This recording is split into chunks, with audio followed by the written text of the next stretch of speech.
Can do more. When you buy certified Australian made, you're backing local businesses, jobs and our economy right here. Broadcast sponsors of SEN's coverage of the FIFA World Cup 2026. Official radio broadcaster. This is the 2026 FIFA World Cup.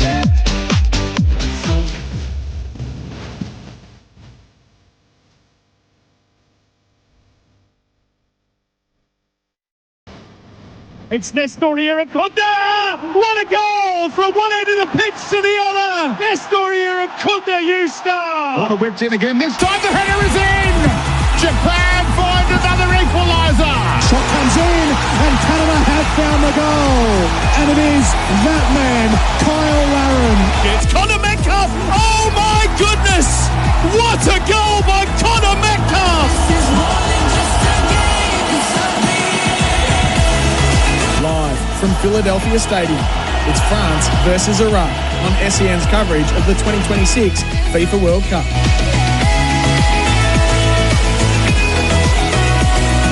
Well, wherever you're listening around Australia or overseas, it's D-Day in the Bay. Welcome to the San Francisco Bay Area Stadium for Paraguay versus Australia. The Socceroos' biggest game in 4 years, and one which sees them in a good position to secure a place in the knockout phase, just as they did in Qatar back in 2022. Simon Hill and Andy Harper in commentary for you today on SEN. 4 points is the minimum target, so a draw would do the trick here today. Even 3 may get the Socceroos over the line, but that, of course, would mean waiting on other results before their fate is known. Paraguay in a similar position, but behind Australia on goal difference. So today promises to be tight and tense. The other match in Group D between Turkey and the USA, essentially a dead rubber. And the performance against the United States, Andy Harper, did leave a fair bit to be desired, the first half in particular. So how do the Socceroos approach this game?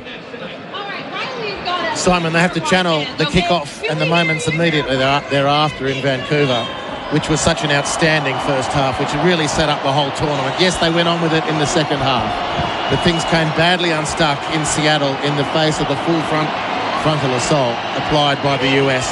Did Paraguay do that today? Does Alvaro, the coach, the Argentine coach of Paraguay, sense that early weakness in Socceroos starts to football matches and go for it? Time will tell. The blitz, if it's going to be on, will come early and see if Australia can survive it. The decibel reading is going up now. Not quite the 120 at Seattle. It's just nudged over 101. Still decent for a day out. And as we mentioned, Andy, in the pre-game chat with Jordan Canellis and Archie Thompson, there are a lot of Australian fans here tonight. I think the most out of the 3 games that I've seen. Yeah, and of course, when they do for the folks at home who don't get the pre-game, FIFA get criticised for many things, but the match presentation is fantastic. Now, folks at home who aren't experiencing it, when they do the team's announcements, they have an iconic song playing over the players' names. And we don't speak Spanish. I don't understand the Paraguay one, but their fans got right into it. And then ours was Land Down Under. And Australia's great anthemic gift to the world when about 10,000 Aussies start belting out about men chundering. What a great what a great cultural attaché signpost for Australia. You can't beat it. You can't get more Aussie than that. It's a wonderful sight, this stadium. It's the home, of course, of the famous San Francisco 49ers. It is a warm day outside, Andy, but we're in the shade. Yeah. The pitch is bathed almost entirely in shade, at least 3/4 of it. Just a bit of a slight breeze around as well, but really perfect conditions as we await the arrivals of the 2 teams. Australia, again, led by Harry Suter. We'll remind you of the team lineups after the national anthems. In terms of the history between these 2 teams, well, this maybe, Andy, is a good omen. Australia have never lost to Paraguay on 5 previous occasions. 2 wins and 3 draws, all friendlies, mind. And one of those matches was Tony Popovic's sign-off match at Suncorp Stadium. He scored in that game as well. So Popper remembers, I'm sure, Paraguay very fondly, all for different reasons, of course, and a lot more riding on today. And Australia, not just qualifying in second place, which would be a great achievement, but in doing so, they will have navigated a European team and a South American team in their qualifying group, and we wouldn't have done that before. They have never qualified back-to-back out of the group in the World Cup. So another little bit of history is waiting for the Socceroos if they can get the points they need here today. The flip side of the history books, Andy, and you alluded to it, Australia have never beaten South American opposition at a World Cup finals. 5 matches, no wins, 1 draw, which was against Chile all the way back in 1974, and 4 defeats. The last of which, of course, was the round of 16 in Qatar against Argentina. And they came very close. I mean, whether we would have been able to go toe-to-toe with Argentina in extra time in that round of 16 match, if that eventuated, and geez, we came close. Aziz had the chance, Garang Kuol had the chance, and that would have been seismic to have taken some skin off the team that would become the world champions in Qatar just 4 years ago now. But they're totally different scene here. The pitch is just looking resplendent. These stadiums are something else. I know we absorb American sport from a great distance, but when you hear and you see exactly what they put into it, the stadium is incredible. It is chilly. San Francisco, Mark Twain was mythically famed for saying the coldest winter I ever had was the summer I spent in San Francisco. Now, whether he said that or not doesn't matter. It's actually true. It's been very, very cold in San Francisco. We're slightly removed from that down here in Santa Clara, but it's a stiff breeze and it's quite a chilly one. There'll be no complaints from the Socceroos about playing in the direct sunlight, as they came up with as a post-game explanation from the Seattle experience. Well, the 2 flags have been unfurled on the pitch, as they are for the competing nations in every game here at the FIFA World Cup, and the centre circle is draped with the official FIFA flag, around which not just the 2 teams, but as we've explained before, the 2 squads in their entirety will line up for the national anthems. The teams are on the slow, steady march up towards that giant flag, and everybody around us on their feet, and the lights are on here as well at the San Francisco Bay Area. Paraguay, of course, beat Turkey, a very gritty performance in their last game to give themselves a chance of getting through the group. That after they had Miguel Almiron sent off. He won't feature today, of course. They are a very solid, very nuggety, very hard to beat outfit, pretty much like the Socceroos. So we're certainly going to get a very tight, tense game here today. Tony Popovic and Gustavo Alvaro, the 2 coaches, have just exchanged a hug on the sidelines. The 2 teams have almost reached their positions either side of the halfway line. And once the music stops, we will have the 2 national anthems of Paraguay and of Australia.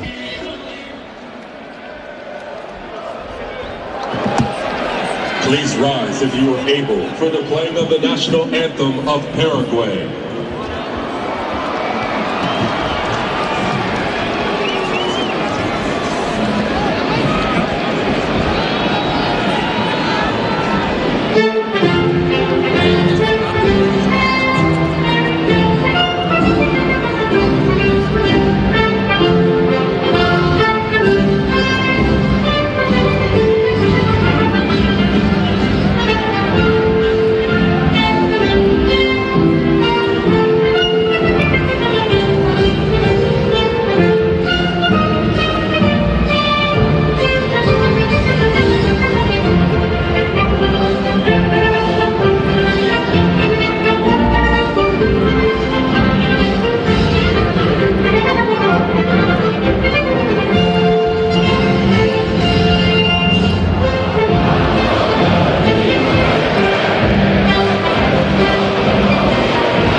Please remain standing if you are able for the playing of the national anthem of Australia.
two national anthems sung with such gusto from both sets of supporters, and the stage is set for a really tense but hopefully very exciting 90 minutes ahead here in the Bay Area.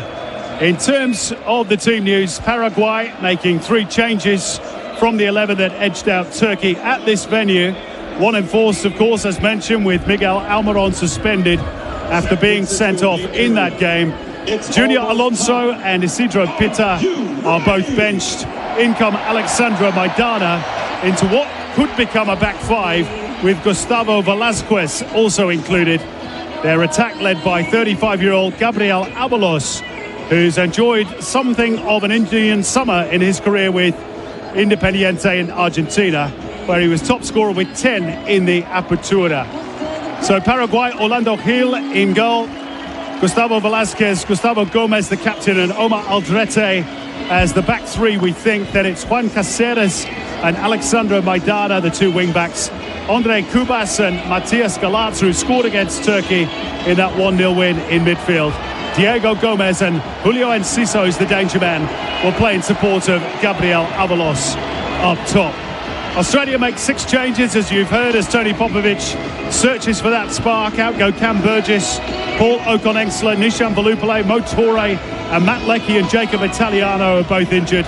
In come Lucas Harrington for his World Cup debut, Aziz Behich, Jackson Irvine, Connor Metcalf, Christian Volpato, and Nestori Irankunda. It's Pat Beach in goal, Chakati Suta the captain, and Harrington the back 3, Boss and Behich the wing-backs, Aidan O'Neill and Jackson Irvine into midfield, Volpato and Metcalf in support of Nestori Irankunda.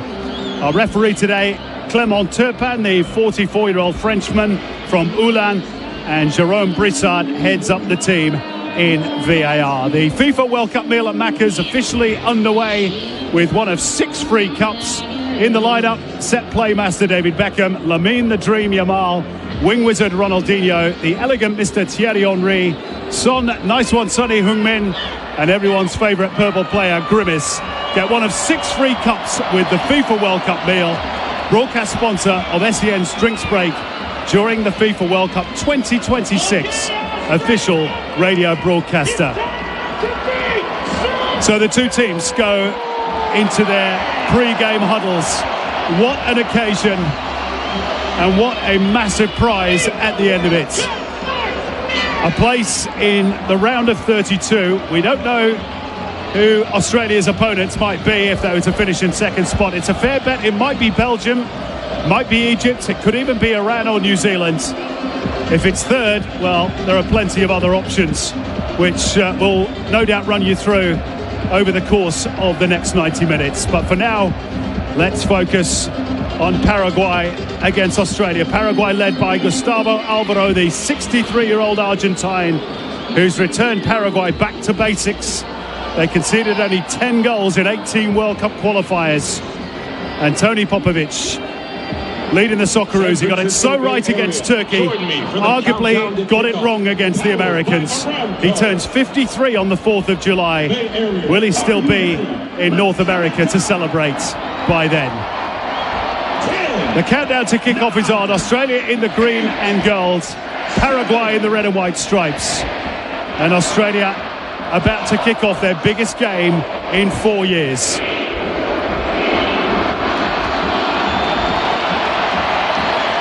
A blast on the whistle, a kick of the football by Nestori Irankunda, and Australia's day of destiny at this FIFA World Cup is underway.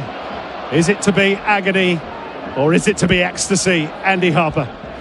Well, needless to say, we're going for the ecstasy, but it's going to be agonising getting there. The first problem solved or question answered. As is Behich has started at left back, that means Geordie Boss is at right back. Australia with 5 across the back. And it looks as though Paraguay are going player for player. They look like they're playing with 5 across the back as well.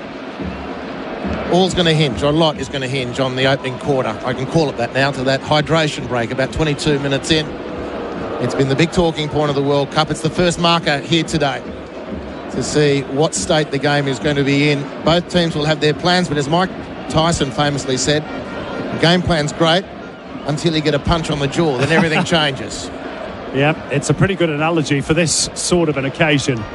And there are bound to be one or two nerves from the players, particularly from Lucas Harrington. But there's his first decent touch of the football, bouncing it off the head into the path of Aziz Bejic, who then collected his opponent on the way through. Plays continued for the moment, and Australia have snaffled the ball back. Good enterprising play by Connor Metcalfe, and now they're in control of the ball inside their own penalty area through Lucas Harrington. Big call from Tony Popovic to replace the more experienced Cam Burgess with Harrington today. Well, it sure is. I mean, Cam Burgess has not had the experience of not playing a full game as a professional this season. He's played every minute for Swansea in the Championship, and whilst he's been a Socceroo, he's played every minute.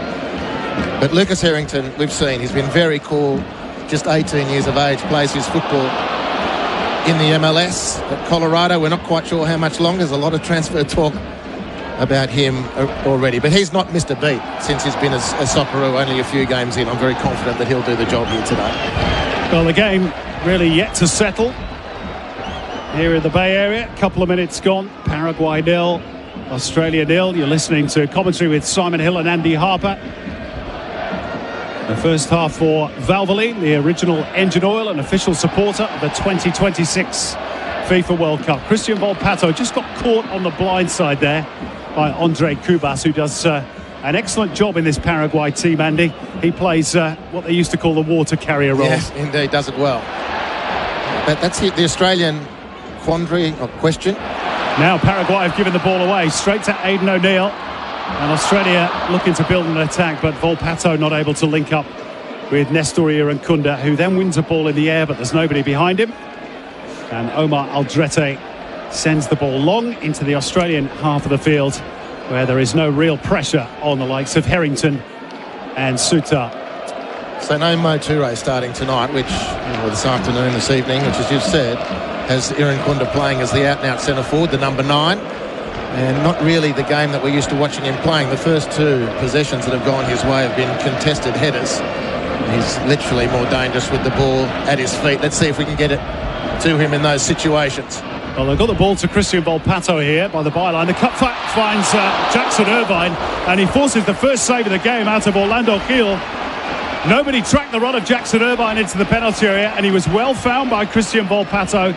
Good build-up by the Socceroos down the right. Yep. Good save by Gil. Yeah, nice start. And Jackson Irvine recalled to the starting team. He's won a couple of duels, a couple of headers in the match already, and then he was on the end of that cross, forcing the save from Orlando Gil. The booing is not about what's happening here in the Bay Area. It's the United States has taken the lead against Turkey very early on. Yeah, they're looking to make it 3 out of 3. The US, they're going to win the group. This is about second place. Turkey, of course, out of contention because of the new head-to-head rule that FIFA's brought in. Here's the Australian corner, whipped in towards the near post, but dealt with again by Cubas.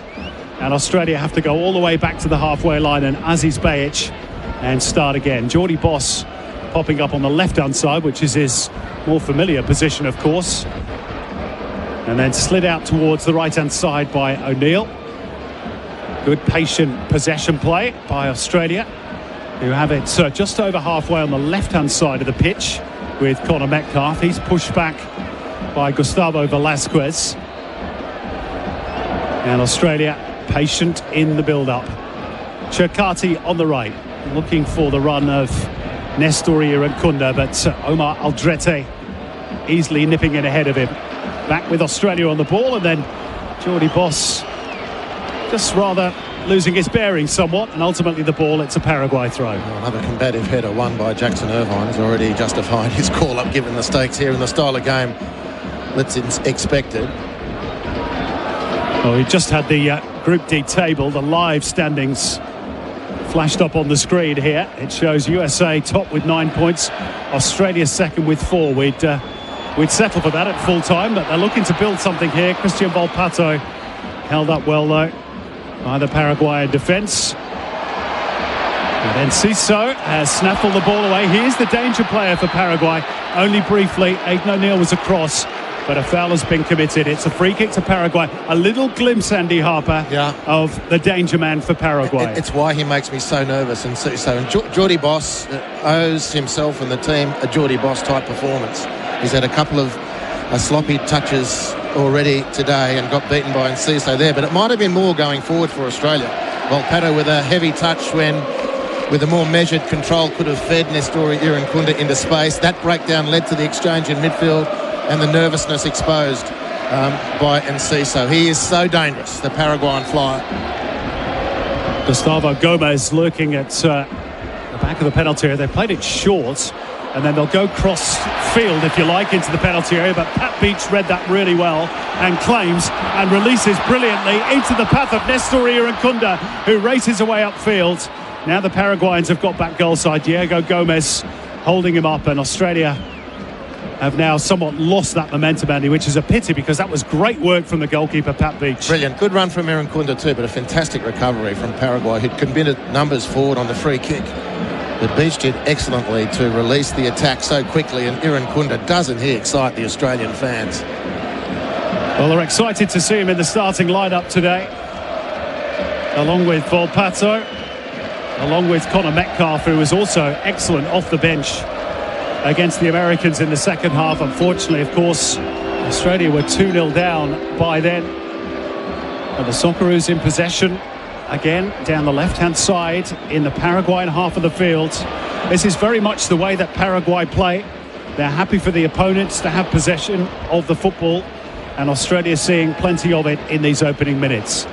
Alessandro Giacatti inching forward about 30 yards from the Paraguayan goal. This is Jordi Boss looking to trick his way past the defender, and he did well in the first instance. In fact, it's Volpato, my mistake, but he's earned Australia another corner, Andy. Yeah, very encouraging touch. The start for Volpato. He was excellent off the bench, like really impressive, and it was most Aussies' first glimpses of him. He's had a couple of heavy touches to start this one. It was way more promising, winning another corner for Australia, which Volpato himself will take. Harry Sutar, of course, along with Lucas Harrington and Giacatti, all up for the set piece. It goes towards Sutar, who was marked, I think, by about 4 Paraguayan defenders.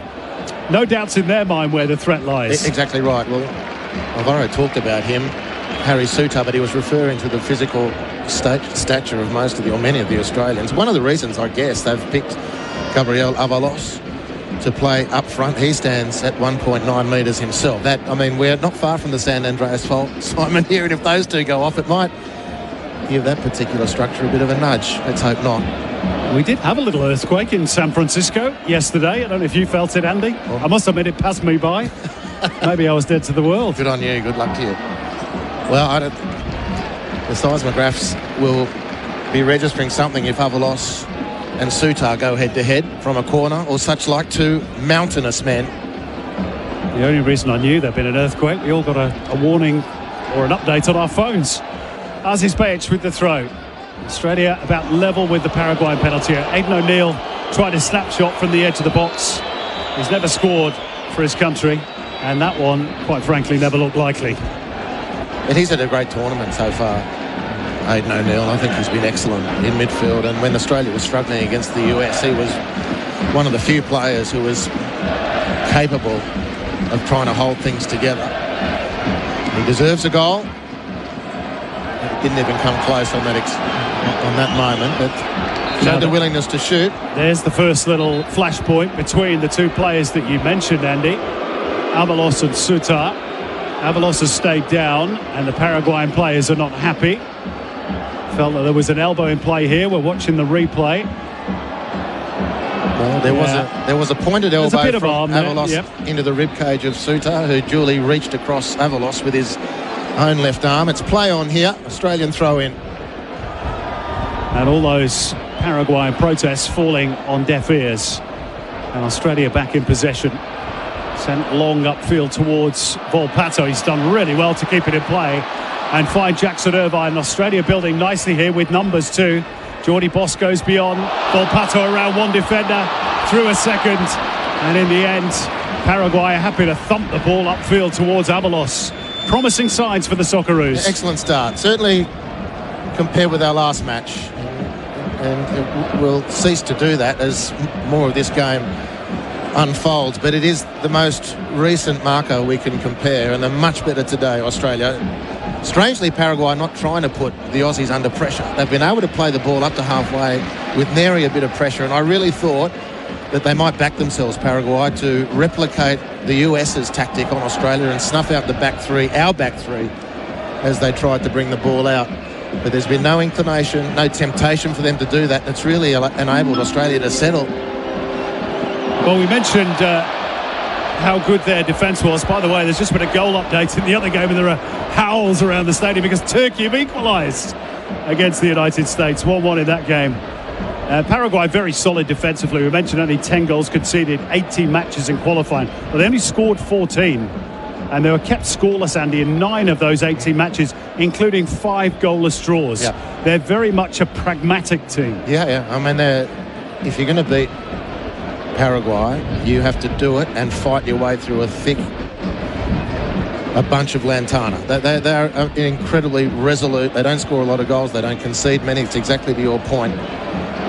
But, you know, they were not gone, it's too strong a word. They were struggling in qualifying until Gustavo Alvaro took over. And on the run-in, they managed to beat Brazil and Argentina, no less. Alvarez has just suffered another foul. This time, Alessandro Ciccardi, the culprit. It's a free kick just inside the Paraguayan half of the field, just to the left of the centre circle. And they play it along the defensive line to Omar Aldrete. Here's the experienced Gustavo Gomez. The captain plays for Palmeiras in Brazil. He's won a couple of Copa Libertadores titles during his time with the Brazilian Giants, which I know won't please you, Andy, being a fan as you are of Fluminense. Oh, we've had our time. We're happy to share it round. But he is a warhorse, the captain. And he said before this tournament, he would have traded all those titles, all those medals, just to play at a World Cup for Paraguay. Well, he's living his dream. Fair play. First time they've qualified, of course, since 2010, which I had to read twice when I saw it, because they are a very proficient footballing nation for quite a small population. Very, very much so. But they don't produce the trademark South American players, and there's a whole lot of social historic reasons for that. Fascinating story. Rather than craft. Yeah, for sure. And they celebrate it. And they do it very well. But that 2010 team, their FIFA ranking was 9 at that point. The South Africa World Cup, they got through to the knockout stages. The team of Jose Luis Chilavert, Roque Santa Cruz, Carlos Gomara. Yeah, they had a good side in those days. And this one's not bad either. And Australia have to be mindful, despite dominating possession in these early stages, of Paraguay's quality. Irankunda goes to ground, but referee says play on. And Australia just a little bit slow to react, carried forward by Alexandro Maidana down the left. And now they've got a bit of comfortable possession through Matias Galarza. And now the danger man, Julio Enciso, who's had a good season in Ligue 1 for Strasbourg. They reached the UEFA Conference League semi-finals, the Coupe de France semi-finals as well. They were a bit disappointed not to get the chance to win some silverware, and he was a big contributor in that team, led of course by Liam Rosenior until he left for Chelsea, and then latterly by Gary O'Neill. And this is going to be not Paraguay's first quarter. They felt that the ball had gone behind via an Australian deflection, but linesman didn't put the flag up. Here's Irankunda on halfway, and this time the whistle does go for a foul on Australia's number 9 today, even though he's wearing 17. And the Socceroos have themselves a free kick, Andy. Yeah, I mean, he's surrounded and fouled. It's a difficult role. It's the hardest position to play on the field, centre forward. And Nestori hasn't played centre forward, certainly as we've seen him as a senior player. He's only 19, 20 years of age, but he plays in the space, he plays wide, he plays in broken field. Very difficult to handle. Playing as a centre forward when you've got typically 2 or 3 really tall centre halves next to you, very difficult, totally different game. Well, in fairness, I've seen him play for Watford in England a couple of times this season. On one of those occasions, he was playing as a number 9, and I must admit, it did seem strange when they were pumping long balls up to him. It's not his point of comfort yet. No. Yeah. And down goes Volpato on the far side of the field, but again, the referee reluctant to put his whistle to his mouth. And a rather scrappy period of play for both teams, but it entered an Australian throw. But another fantastic double effort from Jackson Irvine. I mean, firstly, he saved a ball that Harry Suter had half cleared with a good extension. Jackson got to the second ball first and then stretched to keep the ball in from a throw-in. In a really impressive 1%er, let's call it that. And won the throw-in on the back of it. Australia can settle in possession. These are the little bits of Jackson Irvine's game which are so impressive. He's a great leader. He's not the captain of the team, but he's a great leader nonetheless. 60 minutes gone in the Bay Area. The clock for Valvoline, the original engine oil. It's Paraguay 0, Australia 0. Jackson Irvine has had the best chance, forcing a fine save out of Orlando Gil. And Australia looking to push forward once again. Harrington wins the physical duel with Avalos. There's a Paraguay player down, Diego Gomez, rolling around in agony, and the Paraguayan fans you can hear in the background booing that the referee didn't stop the play. He's been rather reluctant to blow his whistle. Now he has stopped the game, so Gomez can get some attention, Andy. Well, he's only stopped it because there's a potential of a head injury here. There's Harrington up for the ball. There's absolutely nothing in that, but expect these types of histrionics. The whole Paraguay bench emptied, arms are raised like they were praising the Lord. But when they were beseeching the referee to act decisively, there's clearly nothing in that at all. But expect this sort of pressure on the referee from the Paraguay players. Well, every time there's an aerial duel, the Paraguayans are claiming that the Australians are using the elbow. And of course you have to use your arms for leverage. Well, you can't leave them on the ground. Yeah. They're not a team of go-go gadgets. Nestoria Nkunda, by the way, has just been called across to the Australian technical zone. Tony Popovic has just had a quiet word in his ear. Meantime, play has resumed with Paraguay in possession inside the centre circle, but just in the Australian half of the field. Now they're down the right through Velasquez and Juan Caceres. They can't escape the Australian clutches. Aidan O'Neill once again doing a good job. Nkunda won it in the air, and then a foul by Caceres on Aidan O'Neill. And Paraguay are even protesting their own free kicks, their own free kicks that they give away. Well, Velasquez got sent to the corner very quickly. That's a clear foul on Aidan O'Neill. Nothing to be disputed, but Velasquez went straight into the referee, who, to whose credit, he just sent him away immediately to the naughty corner, because he'll be very aware of the gamesmanship that will only get more pronounced from here. Now the ball across the Paraguayan face of goal, and nobody really was gambling for Australia. That was a really good cross. Wow. It was waiting to be hammered home right across the 6-yard box. Australia posing the greater threat, and they've won the ball back on the right-hand side.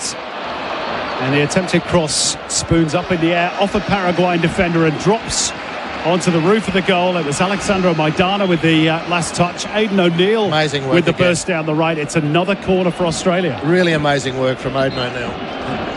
He and Irvine have got together really quickly. They're producing great power out of midfield for Australia.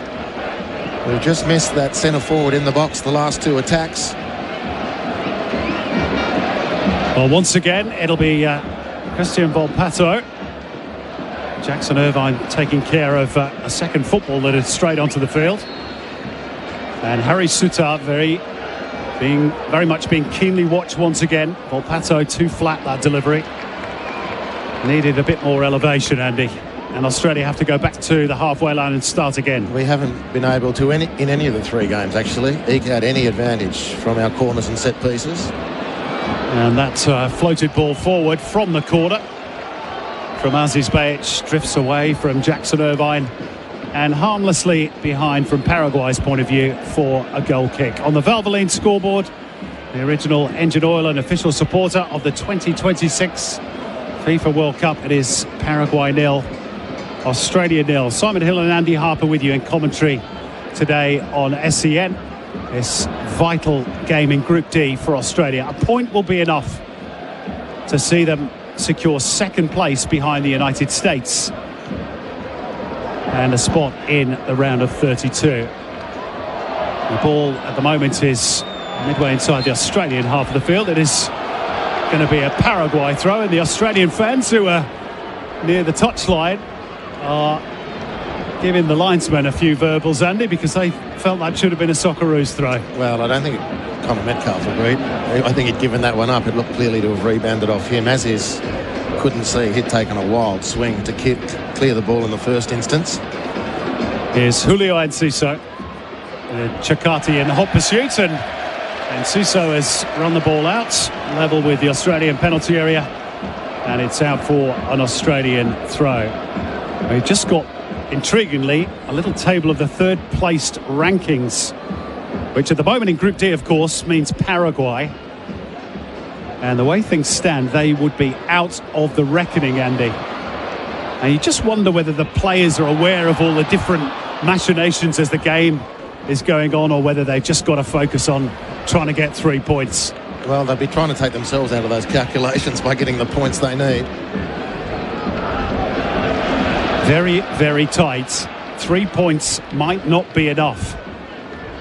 And Australia playing out of defence there again, and Paraguay's front two players did go to pressure Harry Sutar, as the US did, but there was no backup on the press from the midfield, and Jackson Irvine was the outlet pass, was able to turn and carry the ball over halfway, and Harry Sutar has just launched a beautiful diagonal ball, which is picked up by Christian Volpato, inviting Connor Metcalf forward, who unleashes from long range, but it was very quickly smothered by Gustavo Velasquez, who is back in position in double quick time.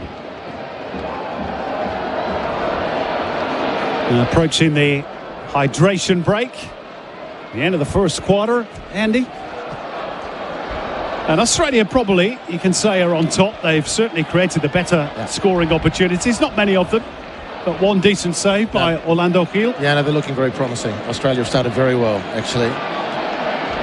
Out towards Aziz Behich on the left-hand side. The little give and go with Metcalf, which was sort of half stopped by Juan Caceres. And now both teams appeal for the throw. It's gone Paraguay's way, level with their own penalty area. And that is the signal for the hydration break. We go to the drinks break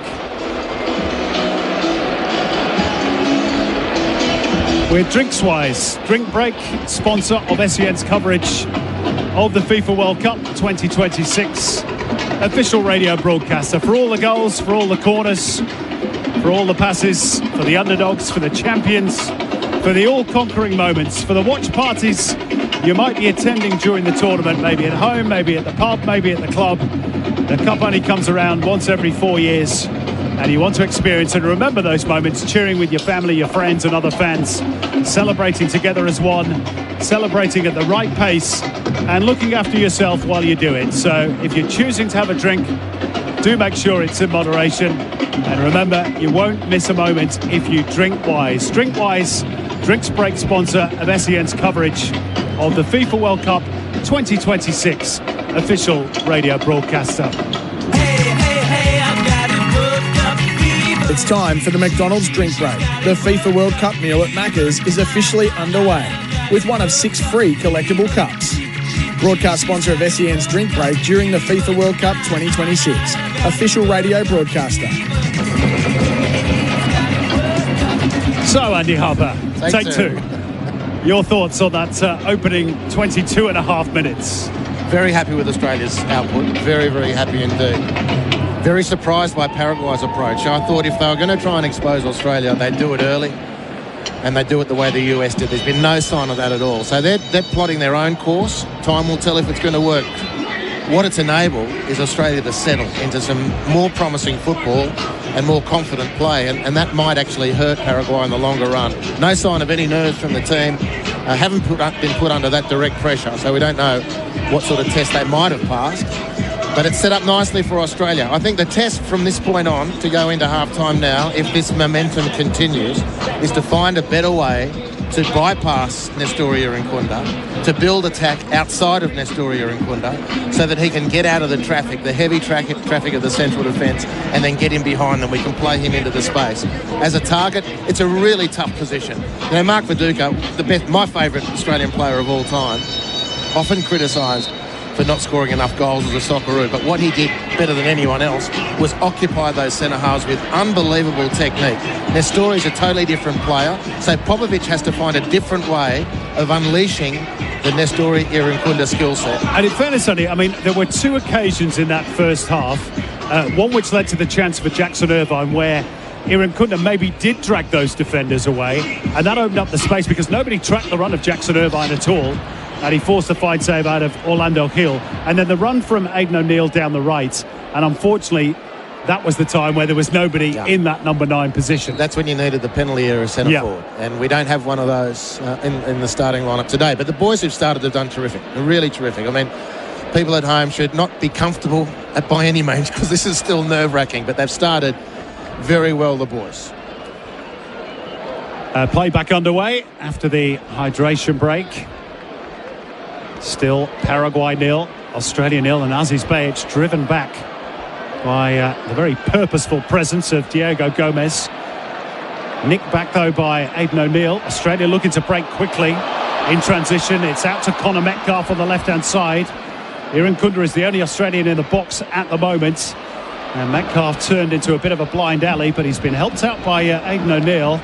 And did the ball take a nick off a Paraguayan player on the way through? Australia believe it should be a corner. Referee has indicated a goal kick. Well, they can and there's overturn a problem these. with Connor Metcalf as well. They can overturn these corner decisions very quickly if the evidence comes through loud and clear. That's where Connor got hurt. He got a back heel to the face. That's painful. Accidental, it should be said. Yeah, he was just reaching for the ball there, Metcalf, and his opponent, Andre Cubas, somewhat accidentally, must be said, but that's a nasty kick. A spot just above the eye, maybe, for Connor Metcalf, which, if it's opened up, then that might need a little bit of lengthy attention. And the Socceroos players, meantime, led by Aidan O'Neill and Jackson Irvine, are questioning why the decision on the corner hasn't been overturned.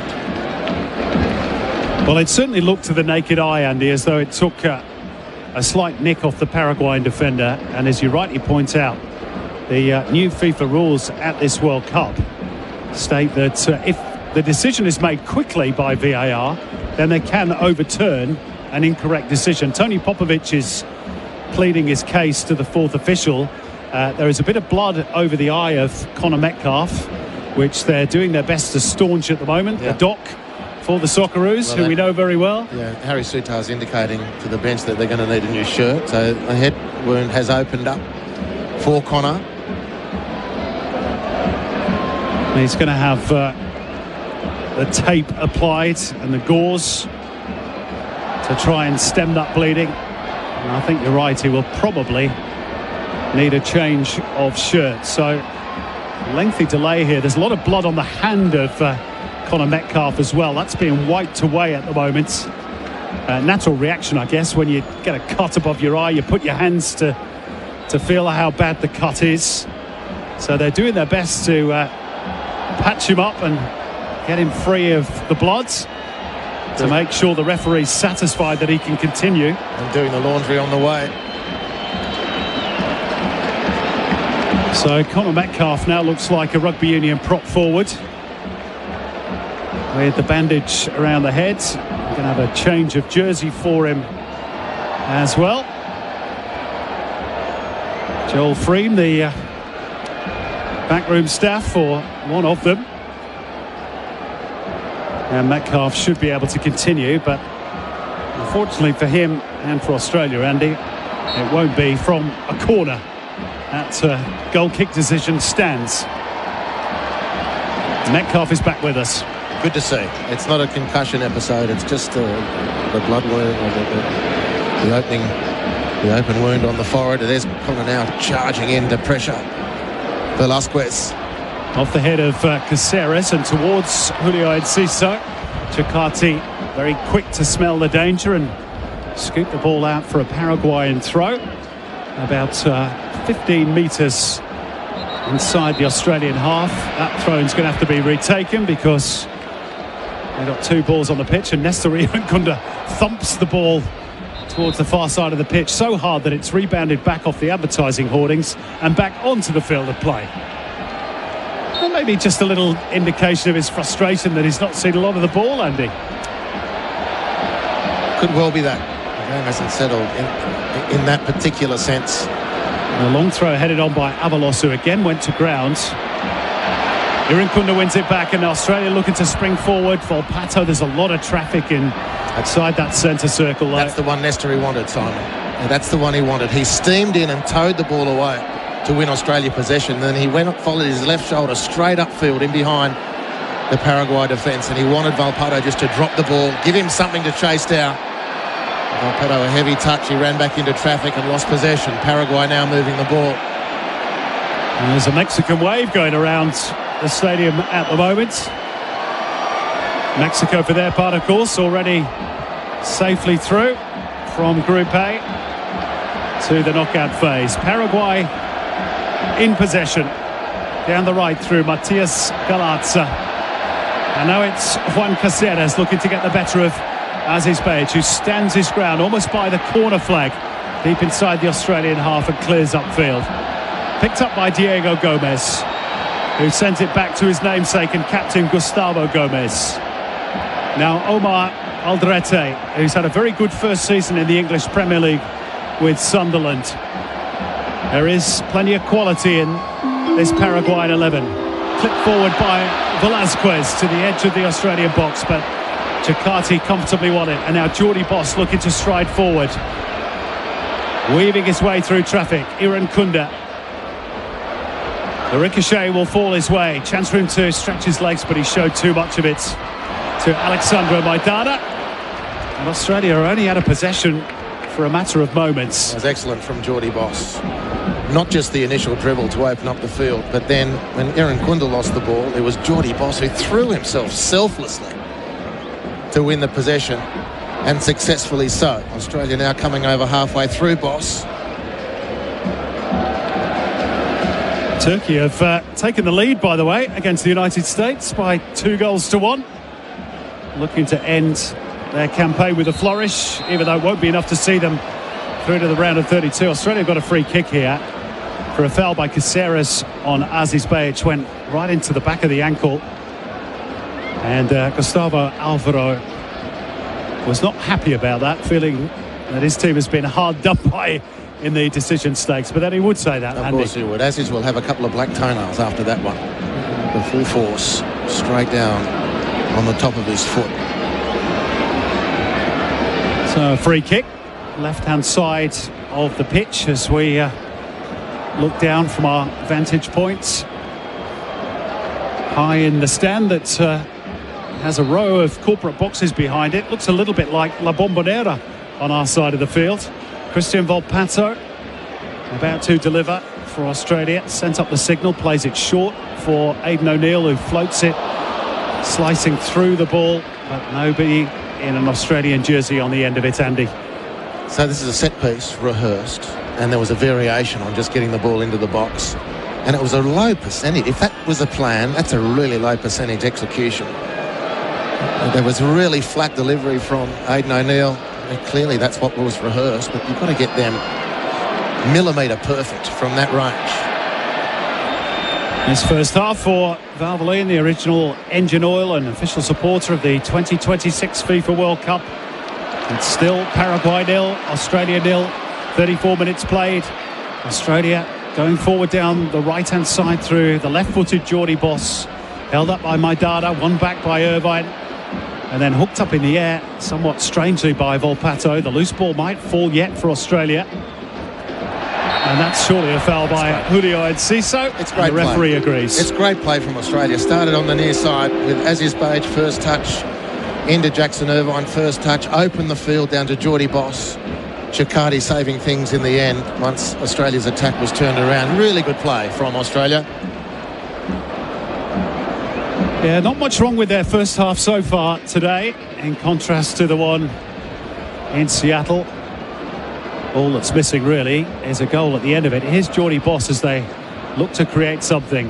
Aidan O'Neill, it's around the right-hand edge of the Paraguayan penalty area. Volpato plays it short, and Jordi Boss's shot was on target, but Just not accurate enough to trouble Orlando Gil, who drops down on the ball gratefully for Paraguay. That was a good angle for Geordie Boss, and that's an advantage of him playing on the right-hand side as a natural left footer. Volpato angled the ball to him. He skipped square across the line of the penalty area, just outside of. Nice angle on that left footer here. He just couldn't make the contact that he would have liked. And again, Paraguay just not able to keep the ball from the restart. And Australia certainly dominating things in terms of not only possession but territory as well. They would like one or two more clear-cut opportunities to fall their way. Harry Sutar looking for an option at the moment. Chooses Chakati, who sprays it towards the left of that defensive line, and Lucas Harrington, his ball forward, missed out Irankunda but found Metcalf, and they have an overload on the right. Boss now to Volpato, finds Geordie Boss looking to turn. Jackson Irvine couldn't quite dig it out.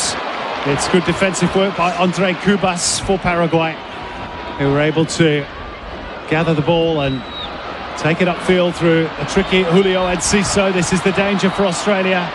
They made good progress towards the edge of the Australian box before eventually Australia see it out for a throw. Well, Chakati defended excellently. He has been not beaten so far today and is up against, more often than not, Enciso. Big test, Chakati passing it. May I just say that on the back of this great play, Australia may be a little hesitant around the attacking penalty area. Some of these half openings are just screaming at someone to take the initiative and shoot for goal. Well, there might be a Paraguay shot on goal in a moment, but as the long throw came in, ultimately Avalos stabbing the ball well wide of the goal. And we're just looking on our monitors, Andy, at that shot some moments ago by Geordie Boss, which was on target, but just a routine gather in the end for Orlando Gil. Yeah, it was a great angle for Geordie, just didn't get the power. He's so capable of executing. And the positive was he actually pulled the trigger and got a shot towards goal. Australia should take that as a hint. They've had another 2, 3, maybe 4 opportunities, half bits of space, where with a more proactive, positive, self-believing mindset at those moments could unleash some real fury on the Paraguay goal. And Patrick Beach's long ball forwards bounced off the back of Alexandro Maidana and out for an Australian throw, but have not been able to do anything with that throw-in. Let's have the possession control stats. Australia 50%, Paraguay 36%, in contest 14%. What a brilliant tackle that was from Lucas Harrington. He's made a good start to his World Cup campaign. Still waiting for him to make a mistake as a Socceroo. The boy who came through Brisbane Roar, and of whom Ruben Zakovic, of course, said he had the highest ceiling of any Australian defender currently playing, and in fairness, he's been proved right. Completely. Ruben completely vindicated by that. It seemed like outrageous comment at the time. Even the press conference, or the media opportunity when he did make that call, the players standing behind him who were part of the media call sort of looked at each other and raised their eyebrows at each other. What's this guy talking about? But he clearly saw before the rest of us had the opportunity to do. What a fine talent. Yep, still just 18 years of age. Now playing in Major League Soccer, of course, in the United States, where he's come up against the likes of Leo Messi and Thomas Muller. So I don't suppose this stage holds any fears for him. And he certainly started in very confident fashion, the young defender, the youngest player in the Socceroos squad at this World Cup. It's going to be a Paraguay throw out on the far side of the pitch, just a metre or two inside the Australian half of the field. Paraguay very well structured defensively, have not really offered much threat as yet going the other way. But they only needed 1 goal with 10 men against Turkey, and if they do pinch one, they will make things very difficult for Australia. Just Chakati again, Enciso, who's done a terrific job. Paraguay moved the ball down to the left-hand side. All roads lead to Enciso, Julio Enciso. But Chakati has just done a brilliant job. Paraguay now very patiently moving the ball across the halfway line, slowly into Australia's half. 5 minutes ago on the Valvoline scoreboard, the original engine oil and official supporter of the 2026 FIFA World Cup. It is Paraguay 0, Australia 0. Simon Hill and Andy Harper with you in commentary here at the San Francisco Bay Area, where Australia have enjoyed a good first half and they've won the ball again. That's a partnership between Jordi Boss and Christian Volpato. Has real promise down that right-hand side. They're looking to go down the left now, but that ball's just going to bounce away as they went over the top looking for Aziz Bayic. It's a great idea, just misdirected by Harry Sutar. He needed Usain Bolt on the end of that one. Didn't quite have the same offering in Aziz Bayic, who gallantly chased the ball down anyway. It was a good idea from Harry Sutar, looking to turn Paraguay around early. And the ball coming off the head of Aziz Bayic. And Paraguay have themselves a throw. As for Gustavo Alvaro there, trying to make a point to his players, Andy, with his hand over his mouth. Do the new rules apply to the coaches as well? They most certainly would. They most certainly would. I think it was sort of to try and cup his voice to make it louder more than anything else. Jordi Boss cutting that ball out down the left-hand side for Paraguay. They have the throw, which they take quickly. It's with Andre Cubas,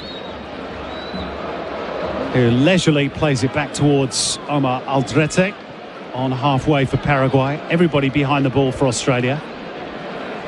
Little scoop forward into the path of Diego Gomez, who's had a fine season for Brighton and Hove Albion in the English Premier League. Voted their Young Player of the Year for season 25-26. Helped them into Europe. The ball inside the penalty area for Gabriel Avalos, who for once gets the better of Cherkati, but is forced back wide.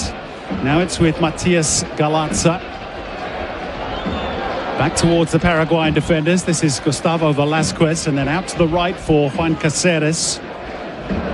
Paraguay still just inside the Australian half of the fields. Not really making much progress, but enjoying a decent spell of possession, and they've not had that much in this first half, Andy. And at that point, they do turn the ball over, and Australia play it back to Patrick Beach, who clears upfield. Irankunda beaten in the air, but steered wide towards Boss by Volpato, and there was just a little half chance there that it might break Paraguay's way, but Sutar sees it safely upfield for the Socceroos. Yeah, it's a good period of the game, probably their best, Paraguay. Not that they've threatened the Australian penalty area, but they've been able to settle in possession. And Australia just forced to back off a little bit. Ball over the top now for Enciso. Harrington, test for him, and Enciso very nearly stole him behind it. He did very well there, actually, Lucas Harrington. Just for a second, you fancied that Enciso might steal the ball away from him. Bayic has been fouled again. Another free kick, and Jackson Irvine's just got across to the referee to inquire as to how many fouls his teammate has to suffer before maybe a card is shown. That's a bad one, actually, isn't it, from Diego Gomez? It's a really cheeky one. Who is on a yellow card in this game. Now, FIFA is resetting the yellow card situation after the group stage. Now, you inform me, Andy, if you're on a yellow in this game and you get a yellow today, are you then banned for the round of 32 or not? You are. I believe so. Yeah. I believe so. Just on that last exchange before Aziz got bailed up on the sideline. That little moment, or quick sequence from Lucas Harrington, 18 years of age. I don't know if I've seen a more cool, I'm just going to date me. He's got to be the coolest athlete since Bjorn Borg. Wow. Like, he just is unflappable. That's a big call, Hubs. Well, there's a long time for him to fall off the mountain, but it's at this stage, that was remarkable because he had Enciso nipping at his heels, and he was a millimetre away from losing that duel on the edge of our box. Enciso's in on goal. Somehow he reached in and took the ball, and then under pressure, 3 or 4 Paraguay players trying to close him down, picked out 2 short passes to take away the pressure completely. Very impressive. Very impressive. And he's involved again there to nod the ball back to Patrick Beach as we tick over into the first of 6 additional minutes. Now, as a qualifier, I'm not saying, well, I hope he wins as many football trophies as Bjorn Borg won tennis titles, but on the coolness register, Just incredible for an 18-year-old in this theatre. And the volume levels just drop for a moment inside the stadium. The temperature's dropping as well. Andy Harper still ruined the fact he didn't bring Can you tell? a sweat top with him. I might be asking to share your puffer jacket. Is there room? Not the kilos I put on at this World Cup, Andy, I'm afraid. Here's Harry Souttar for Australia. Neither are they helping my immediate situation. Still inside their own half of the field, but jabbed forward nicely by Jackson Irvine to find a bit of space here for Geordie Boss, who plays in Volpato, and the shot is beaten away by Orlando Keel. Was it meant as a shot? Was it meant as a cross? Either way, the goalkeeper had to get involved. Australia have the throw and they take it quickly. Bajic. And Caceres sees it out for a throw, even though Australia are claiming the corner. Well, here's the chance as Volpato cuts in again beautifully, and it's a routine effort for the goalkeeper, but safety first. Two hands beating the ball away to safety outside the penalty area. Australia retrieve possession and come again through the Bajic throw in. And Bajic off balance slices the ball behind for a Paraguay goal kick. A word on Christian Volpato. A lot said, Harps, about his inclusion by Tony Popovich in this World Cup. He looked very good off the bench against the United States. And as I've said once already during this game, that partnership, even though Geordie Boss is playing on the wrong side for him, looks to have real promise. Volpato's been fantastic in the two World Cup finals outings that we've seen from him. He looks like he's fitted in well. He looks like he's into it. He's playing beautifully. Here he is again now. Two lefties on the right for Australia. Volpato jinking into the box. Here's his partner in crime, Geordie Boss, who gets a decent cross in. It was Jackson Irvine who met it at the near post, but couldn't crane the neck muscles enough, and it's behind for a Paraguay goal kick. Yeah, really tough angle that for Jackson Irvine, but Australia working through Volpato, through Boss down the right-hand side, the two lefties on the right, as you accurately referred to it, Simon, and finally a delivery into the penalty area. There were 4 Aussies in the penalty area. That was a good sign. But the ball, as it was ultimately to be sent in, was just behind Jackson Irvine, who couldn't quite control the header. Tough assignment for Jackson, who has been sensational this first half. Yeah, left on the bench for the first 2 games, which raised a few eyebrows, of course. We've just seen the shot count, 6 for Australia, just 1 for Paraguay. And I think that's a fair indication of the way this first half has played out. Australia have mainly been in the ascendancy, and they're back in possession again, Andy. Yeah, doing it well. The passing's been great. 2/3 of the field's been excellent. It's just the final third where we've just lacked that bit of punch. And Matthias Galatza kicking the ball out, and then as it rebounded to him, he lashed it into the stands, which drew jeers of derision from the Australians on that far side of the ground. And there are plenty of them here, all 4 corners of the San Francisco Bay Area Stadium. And they're watching Alessandro Ciccati creep forward to halfway. He goes cross field looking for Connor Metcalf. Can't quite find him. Sent forward by Gustavo Gomez. There's a little tangle between Avalos and Harrington. Avalos again looking for the free kick. The referee again disinterested. Just help. He's asking for help. He's come up short every time. He got the better of Ciccati once, Avalos, but he's proved no threat at all so far. Harrington outstanding, Souttar outstanding, Ciccati outstanding. The back 3 have held things together nicely, and they were under serious pressure this time last match. A really creaky performance from Australia, but way more composed. Paraguay haven't, surprisingly, asked the questions I thought that they needed to. Australia have grown into the space that Paraguay have provided for them, with one step remaining, really, and that's to have a little bit more potency in the final third. And in terms of Paraguay, Andy, is this the rope-a-dope first half? Well, if it's got all the hallmarks. This is the way they set themselves up. It's completely true to form.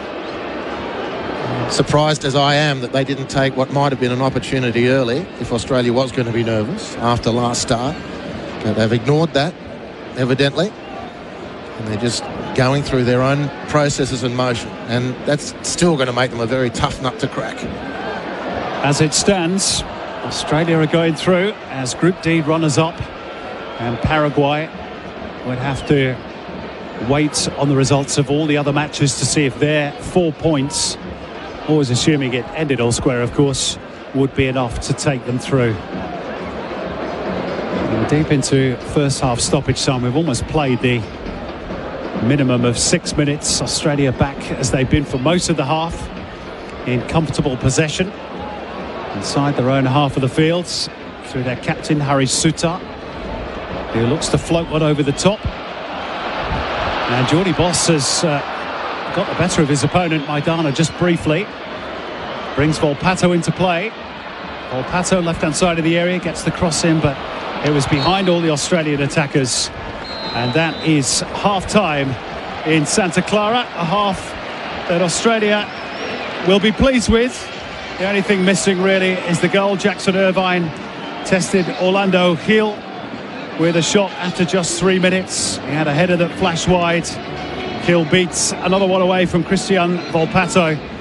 And at half-time, Australia are in the position that they want to be. They remain in second spot in Group D.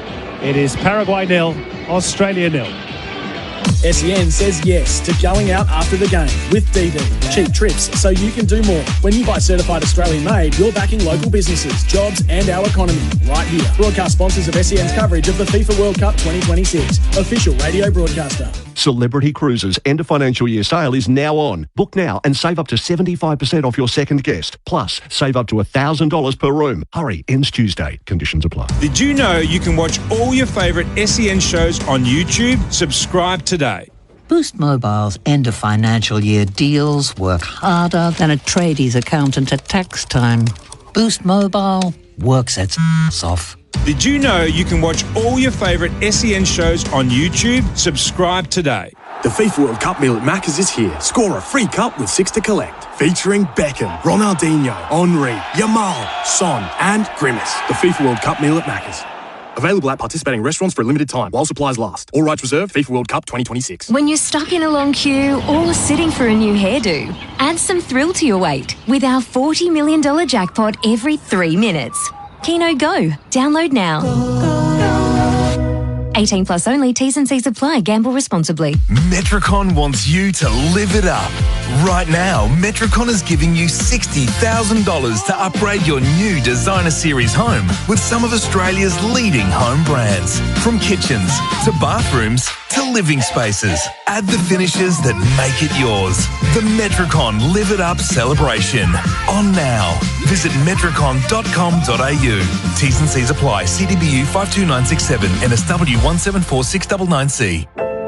At Choices Flooring, we know choosing the right floor or window furnishings can feel overwhelming. That's why for over 60 years, we've been more than just a retailer. We're your partner in making the right choice. From stunning carpets and sleek timber to stylish blinds and shutters, our friendly team combine personalised service with state-of-the-art technology to bring your vision to life. And we're here for you every step of the way. Visit choicesflooring.com or head to your local showroom. Choices Flooring, helping you make the right choice. Business leaders who bring out the best in everyone around them need support too. That's where Early Pay come in, helping to unlock capital, access a wider range of assets and structure finance for real-world business needs. Satisfied transport operator and customer Jess says, professional and easy to deal with and no mucking around. We had one consistent point of contact. If you've got large invoices sitting unpaid for 30 days or more, I highly recommend Early Pay. Better business on your terms. Search Early Pay today. In the market for a quality Australian manufactured shed? Because right now, you can save 15% off a Best Shed shed before end of financial year. But hurry, this 15% off end of financial year sale must end June 30. So the sooner you treat yourself to a Best Shed shed, the more you'll save on one of their built-to-last Aussie-built sheds that also come with a 20-year manufacturer's warranty. Hurry, save 15% off for a limited time at bestsheds.com.au. Australia's #1 Kia dealership is Werribee Kia, and they make buying cars easy. The end of financial year sale is on now with great Kia savings across the range. All in-stock Carnivals come with 3 years free scheduled servicing, a $1,000 fuel card and a free accessory pack. But you must mention me, Dwayne Russell, at the time of purchase. Say you're a Dwayne's World listener, and it's only at Werribee Kia. Werribee Kia, Old Geelong Road, Hoppers Crossing, or werribeekia.com.au, LMCT 114.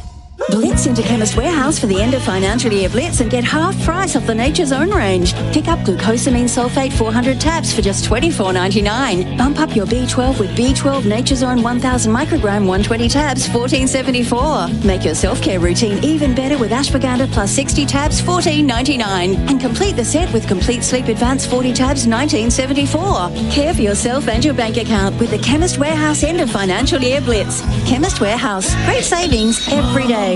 SEN says yes to going out after the game with DD. Cheap trips so you can do more. When you buy certified Australian made, you're backing local businesses, jobs and our economy right here. Broadcast sponsors of SEN's coverage of the FIFA World Cup 2026. Official radio broadcaster. This is the 2026 FIFA World Cup. Well, they've got the ball to Christian Volpato here by the byline. The cutback finds Jackson Irvine, and he forces the first save of the game out of Orlando Gil. Nobody tracked the run of Jackson Irvine into the penalty area, and he was well found by Christian Volpato, the Geordie boss, who plays in Volpato, and the shot is beaten away by Orlando Gil. Was it meant as a shot? Was it meant as a cross? Either way, the goalkeeper had to get involved. The Global Game. Choices Flooring Halftime Floor Show. Choices Flooring. Style, comfort, quality. Helping you choose with confidence. Broadcast sponsor of SEN's coverage of the FIFA World Cup 2026. Official radio broadcaster.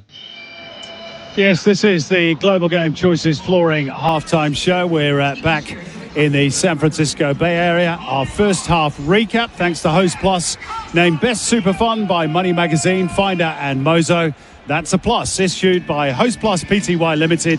Check the PDS and TMD at hostplus.com.au. Broadcast sponsor of SEN's coverage of the FIFA World Cup 2026. Official radio broadcaster. We're going to get the thoughts of our expert commentator Andy Harper, thanks to Chemist Warehouse. Get discounted prescriptions and save more money at Chemist Warehouse. Broadcast sponsor of SEN's coverage of the FIFA World Cup 2026. Official radio broadcaster. Andy, a good first 45 minutes for Australia. 6 attempts on goal, just one of those on target. That's really, if we're splitting hairs, the only problem with their play in that first 45. We just need a little bit more in the final third.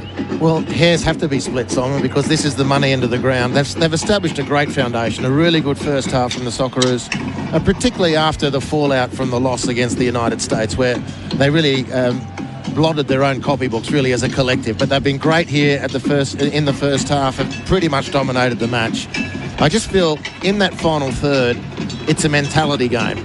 And it's just that little bit of self-belief and a bit of going with the momentum, not second-guessing, just going for it, making the space and getting an effort on goal. They've been pretty tame. The delivery into the box has been pretty tame. It's taken a while to get going as well.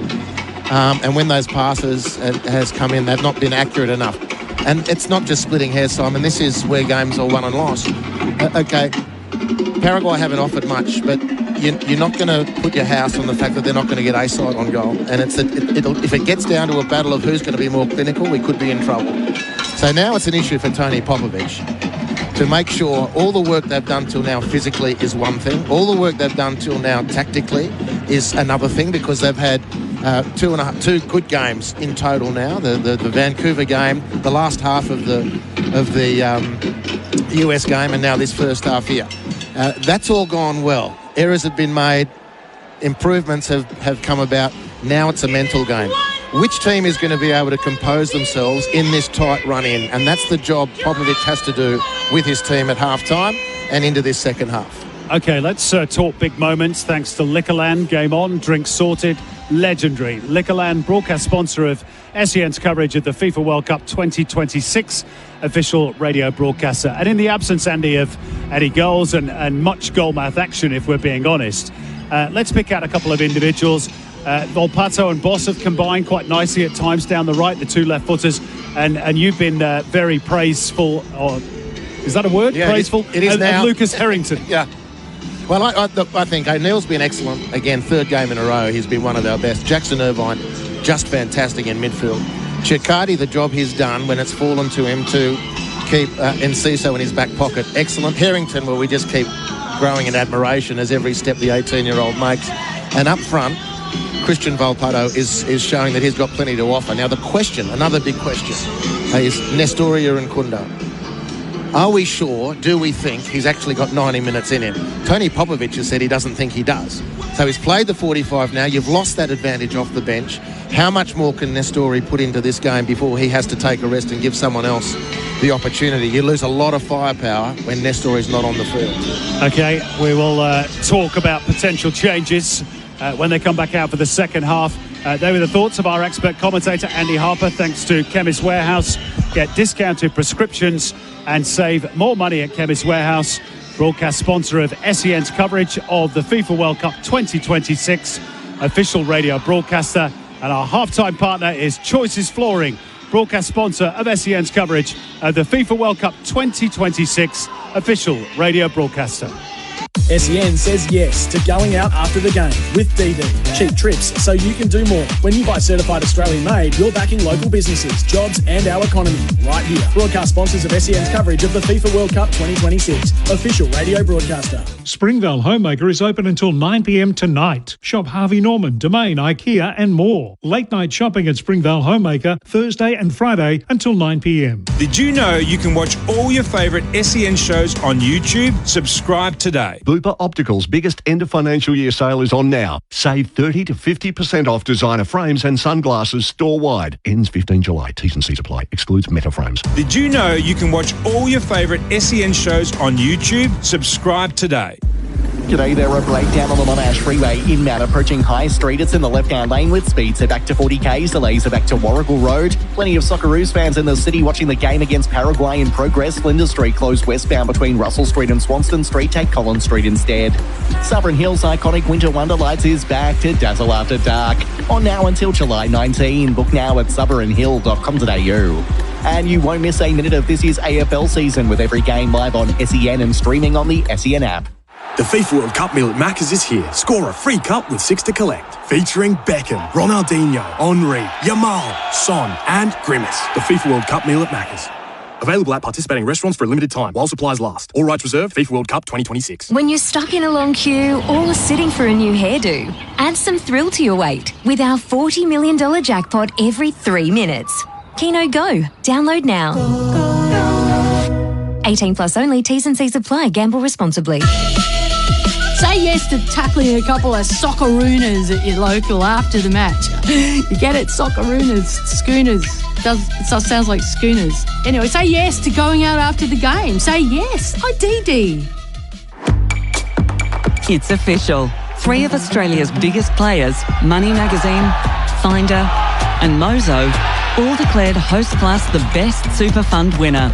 That's 3 big wins for your super. 3 from 3. That's a plus. Awards and ratings are only one factor to consider. Issued by Host Plus Pty Limited. General advice only. Consider the PDS and TMD on our website before deciding. Search Compare Host Plus today. At my age, preparation is just part of life. To prepare for viruses like influenza, COVID and RSV, I get vaccinated regularly. Viruses are always changing. That's why vaccination really matters to protect yourself against serious disease and hospitalisation. And the risks go up when you turn 65. Vaccination is the best preparation. Speak to your health professional and book your vaccinations today. Authorised by the Australian Government, Canberra. From local grassroots clubs to their elite partners, Auckland FC and the Newcastle Jets, Belgravia Apparel is proud to support football at every level. As the exclusive Australian teamwear partner of New Balance, they deliver customised, high-performance teamwear and merchandise solutions that empower players, volunteers and clubs to perform at their best. Because when local clubs thrive, communities grow stronger. Belgravia Apparel, backing your football team, supporting your community and elevating your game. Contact them today at belgraviaapparel.com. kingpin.com. Pre-game nerves? Post-game bragging rights? Get to Kingpin wearing your team's colours on game day and get a free upgrade from schooner to pint of Hans Super Dry. T's and C's apply. Please drink responsibly. Established at Crown Complex and now open on Collins Street. Escape ordinary at Kingpin. The new Volkswagen Tiguan plug-in hybrid range has arrived at Berwick Volkswagen. The 150 TSI e-hybrid elegance from $63,990 drive away, with over 100 kilometres of electric range and hybrid freedom for every getaway. Experience the difference today. LMCT 12366. When you're stuck in a long queue or sitting for a new hairdo, add some thrill to your wait with our $40 million jackpot every 3 minutes. Keno Go. Download now. 18 plus only. T's and C's apply. Gamble responsibly. SEN says yes to going out after the game with DD. Cheap trips so you can do more. When you buy certified Australian made, you're backing local businesses, jobs and our economy right here. Broadcast sponsors of SEN's coverage of the FIFA World Cup 2026. Official radio broadcaster. This is the 2026 FIFA World Cup. The FIFA World Cup meal at Macca's is officially underway with one of 6 free cups in the lineup. Set play master David Beckham, Lamine, the Dream Yamal, wing wizard Ronaldinho, the elegant Mr. Thierry Henry, Son, nice one Sonny, Heung-min, and everyone's favourite purple player Grimace get one of 6 free cups with the FIFA World Cup meal. Broadcast sponsor of SEN's Drinks Break during the FIFA World Cup 2026 official radio broadcaster. Australia back out on the fields before the Paraguayans, who are just about to emerge here at the San Francisco Bay Area Stadium. And Andy Harper doesn't look as though Tony Popovich is going to make any changes at the break, which, given the first half that Australia put in, is probably understandable. Yeah, I agree. Totally very energetic, good performance. I mean, the only question is, we sort of raised going into that last break, was how much more the petrol is in the tank of Nestori here in Quinta. It'd be great if he could run out the half. We just haven't seen it. All the talk has been that he's not quite got 90 minutes in him, but you know, it's cool here. That the wind, I mean, the sun's dropping, but unfortunately the wind isn't. It's chilly and it's biting, but that will be energising the players. That's the good part of that. And maybe, you know, with Nestori, with all that he's got to offer, and Australia need to find a better way to use him, even if he occupies that centre forward position. Find a better way to unleash his undoubted skill set, and we'll see how we go. Now, Paraguay have made a change at the break. They have brought on the Brazilian-born midfielder Mauricio for the left wing-back Alexandro Maidana. I wonder if that means a switch back to a flat-back 4. We shall see how that unfolds for Paraguay. He scored Paraguay's lone goal in the 4-1 loss to the United States on match day 1 off the bench. Let's hope he doesn't do the same here tonight. Paraguay getting us back underway. And it's immediately back to their goalkeeper, Orlando Gil, who was only really troubled once in the first half by Jackson Irvine. And I think we call that a shot from Paraguay from about 40 metres. Pat Beach wasn't worried, but I mean, they've struggled to trouble him at all, and well, I suppose somebody has to shoot for them at some point. If that's what it was, but it will be included as a shot. I'm sure it vaguely went the way of Australia's goal. Patrick Beach never really that interested in it. Gustavo Velasquez with that haymaker from about 45 metres. And Matias Galazza has just dropped in momentarily to the left-hand side of the defence, so we'll wait and see if it's a change of shape for Paraguay. Here's Julio Enciso, who's chopped down rather unceremoniously by Jackson Irvine, who's going to go into the book, the first yellow card of the night. And we talked about Clement Turpin's patience in the first half, the French referee, Andy. Well, that's clearly run out after just a minute or so of the second half. Well, it's spectacular in the end because Enciso landed on the ball, but as a tackle it wasn't any worse than the Paraguay defenders put on 2 or 3 occasions, and most pointedly on Aziz Baic. So Jackson Irvine into the notebook, and Paraguay with a free kick. It's just inside their own half of the field, taken by Diego Gomez, and one in the air by Harry Suter. And Gustavo Velasquez happy for the ball to run out for a Paraguayan throw. Just seeing Mauricio, the new man on the field for Paraguay. Another one from the Palmeiras club. He has a Paraguayan father, that's why he plays for the country. Played for the Brazilian junior national teams before that switch. Paraguay cross into the box. Sent clear, but not very far clear by Lucas Harrington, and the shots by Andre Cubas well wide of the mark in the end, but maybe the first little mistake by Lucas Harrington. And he met the ball positively, and he just didn't get any elevation on that volleyed clearance. And went straight to Andres Cubas, who shot wide again. No threat for Patrick Beach. Andre Cubas, 36th cap. He's never scored for his country. Another one who was born overseas. He was born in Argentina. Actually played in the 2015 FIFA Under-20 World Cup for the Argentines before he too made the switch to Paraguay. A real up and under from Conor Metcalf, and Nestor Irankunda, if he times his leap well, can get him behind here. He's thrown himself to the floor rather spectacularly and is told in no uncertain terms to get up by the referee.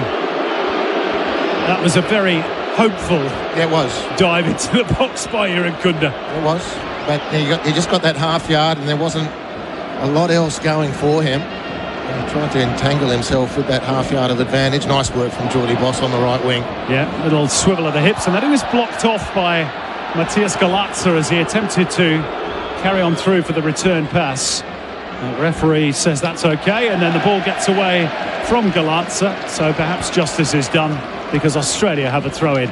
We're looking at the monitor. Well, a little collision between Aldrete and Irankunda. But there's no infringement in the end from Aldrete, and Irankunda's trying to work the penalty. But on the edge of the box, when Aldrete has come in underneath him and pushed him off balance, shove. Of course there is. And defenders do get away with murder. But maybe it'd have been better off going to ground for that shove than rather. The thought process is not naturally coming to him. Yeah, maybe. Good scrapping by the Australians to get in midfield, but now they've turned the ball over and this could be dangerous.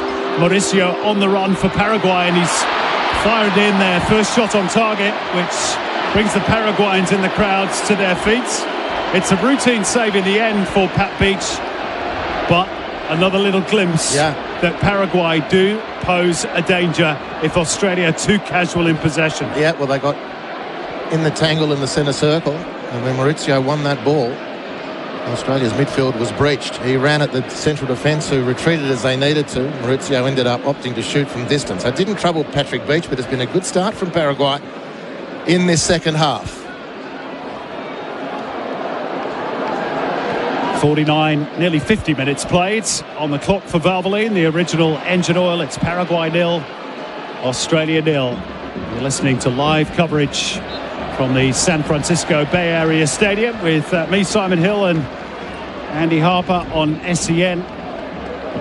This Group D clash, which is so crucial for Australia. A point will be enough to secure the runners-up spot behind the United States, who, by the way, have equalised against Turkey. Sebastian Berhalter has made it 2-2 in that game, which is effectively a dead rubber with Turkey already out. This is Jordi Boss down the right for Australia. Has support from Volpato, who flicks it inside for Jackson Irvine. Then out wide right again for Jordi Boss. Now Volpato, they're working the triangles well, Australia. Irvine's cross into the box. And it wasn't the most convincing clearance by the captain, Gustavo Gomez. But it couldn't reach Irankunda.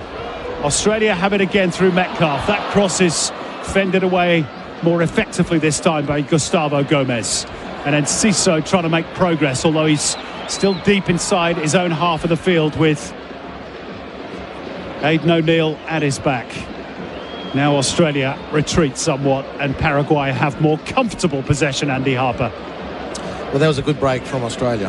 Volpato, and the beauty of Volpato, his close control, yes, but he does the unexpected. And this is the thing that destabilises defences. Then once you've caught them once or twice with doing something out of the ordinary, then the next time they come to pressure, they just back off, give themselves a little bit more space to adjust as a defender, which gives the attacker more time to pick a pass. He's earned that right, Volpato. It is now, from a Paraguay viewpoint, one to watch.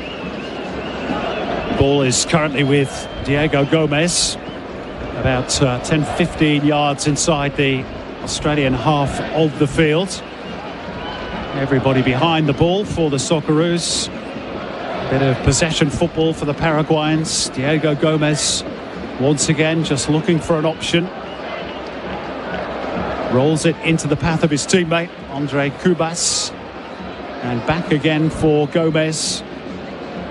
Yeah, I'm not quite sure what that was or what he saw there, Diego Gomez. He has kicked the ball out. And Australia have themselves a goal kick.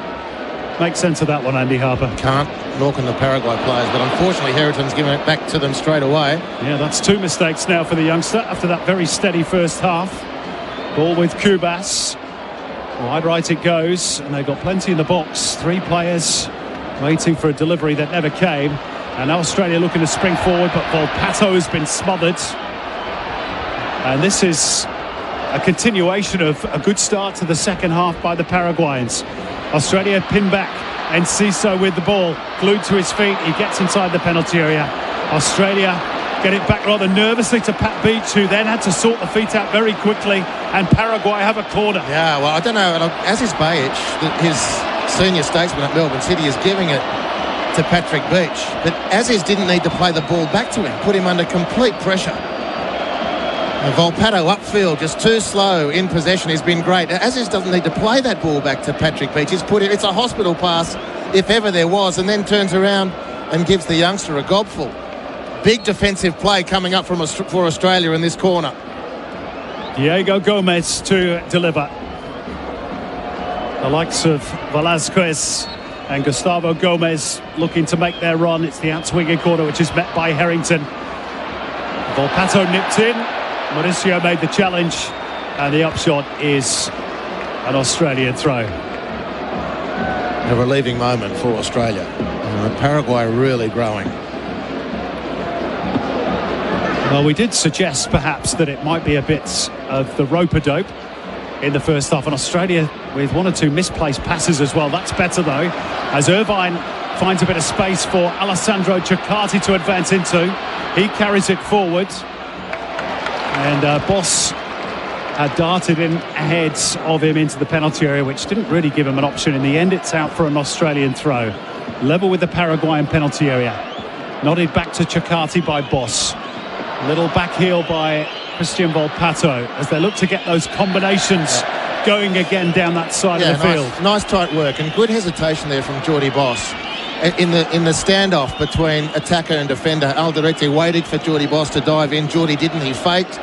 Alderete then stumbled and hit the ball out, and it's a long throw from Ciccati in a good situation for the Socceroos. And Harry Sutar has been sent forward. Lucas Harrington up there as well. The long launch, Sutar couldn't reach it. Well defended by Paraguay.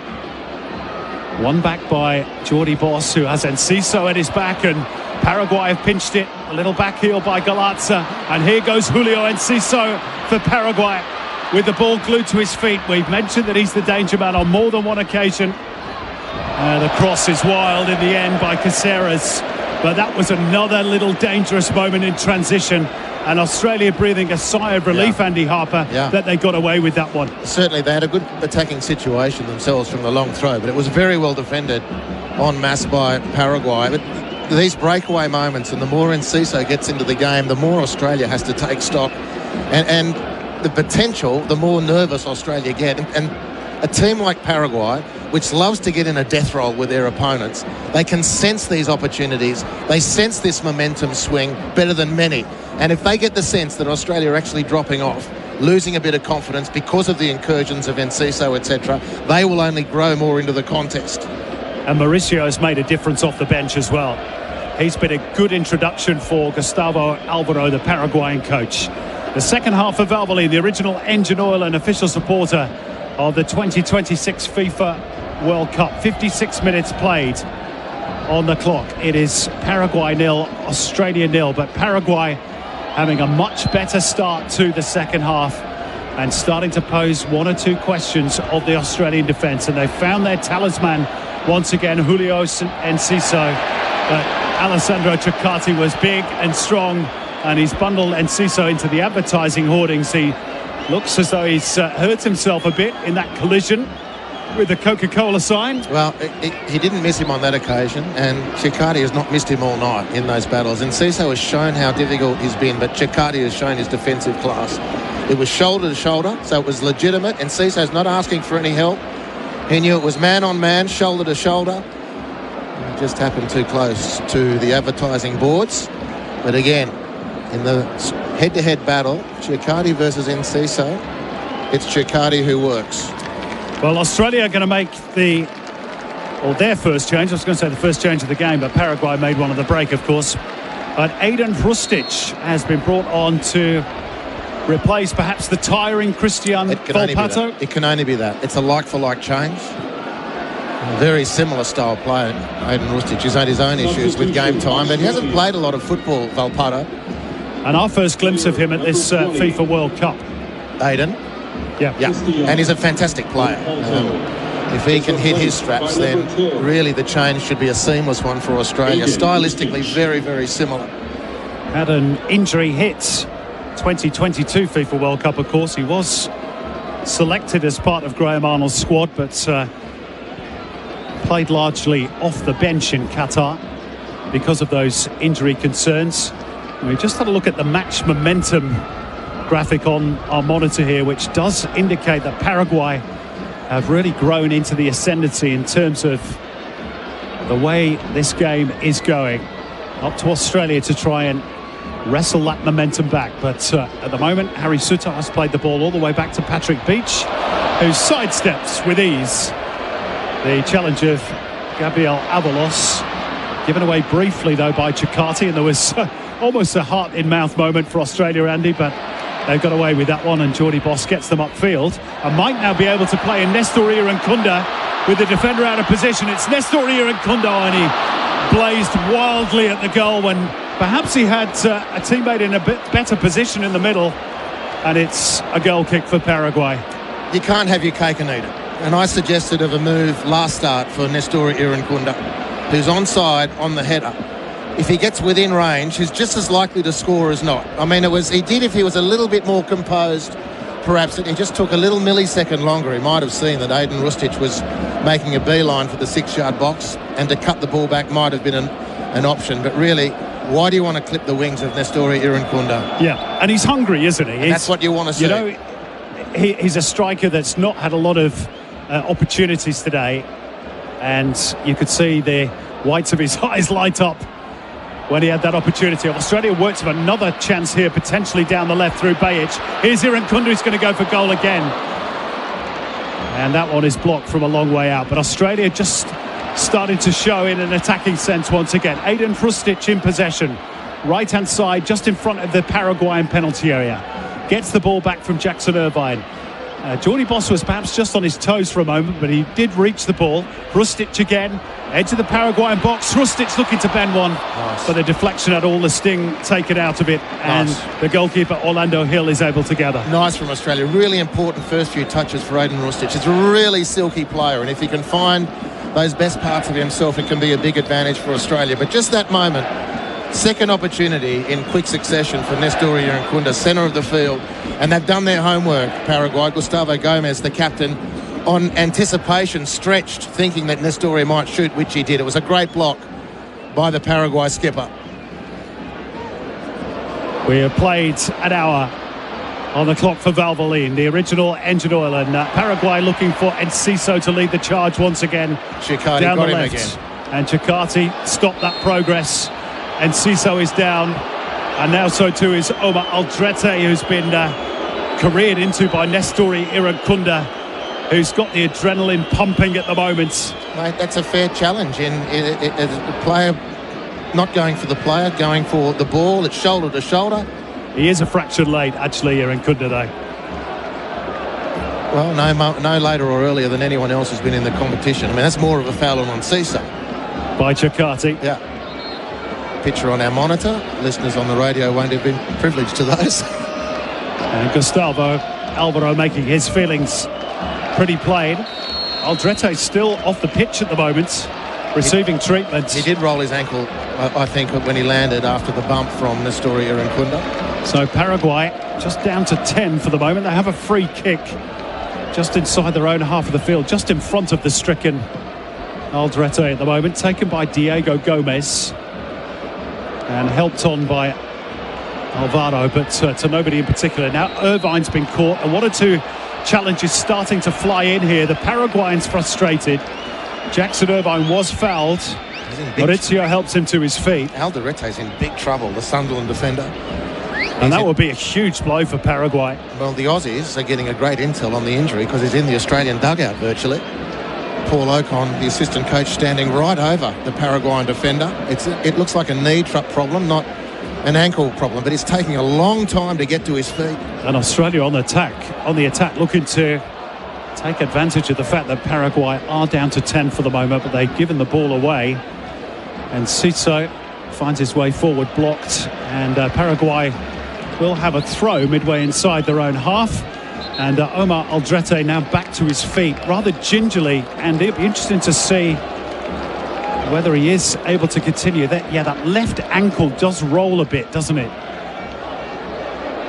Well, as he lands after the challenge from Irankunda. From an Australian viewpoint, of course, we hope he gets the big test trying to chase down Nestori Irankunda. The longer the game goes on at 0-0, the more tense it's going to become.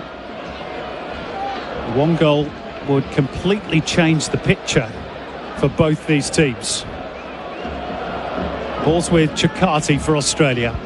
Back to Harry Suter, the captain, earning his 41st cap and his 3rd as captain for Australia. Geordie Boss with the cross into the penalty area with his weaker right foot. It'll go all the way through to Bajic. And Bajic looking to wrestle clear of Juan Caceres, who's sticking like glue to his task, and I think Bajic has inadvertently rolled the ball over the line. It's going to be a goal kick for Paraguay. It's a bit of a wasted opportunity.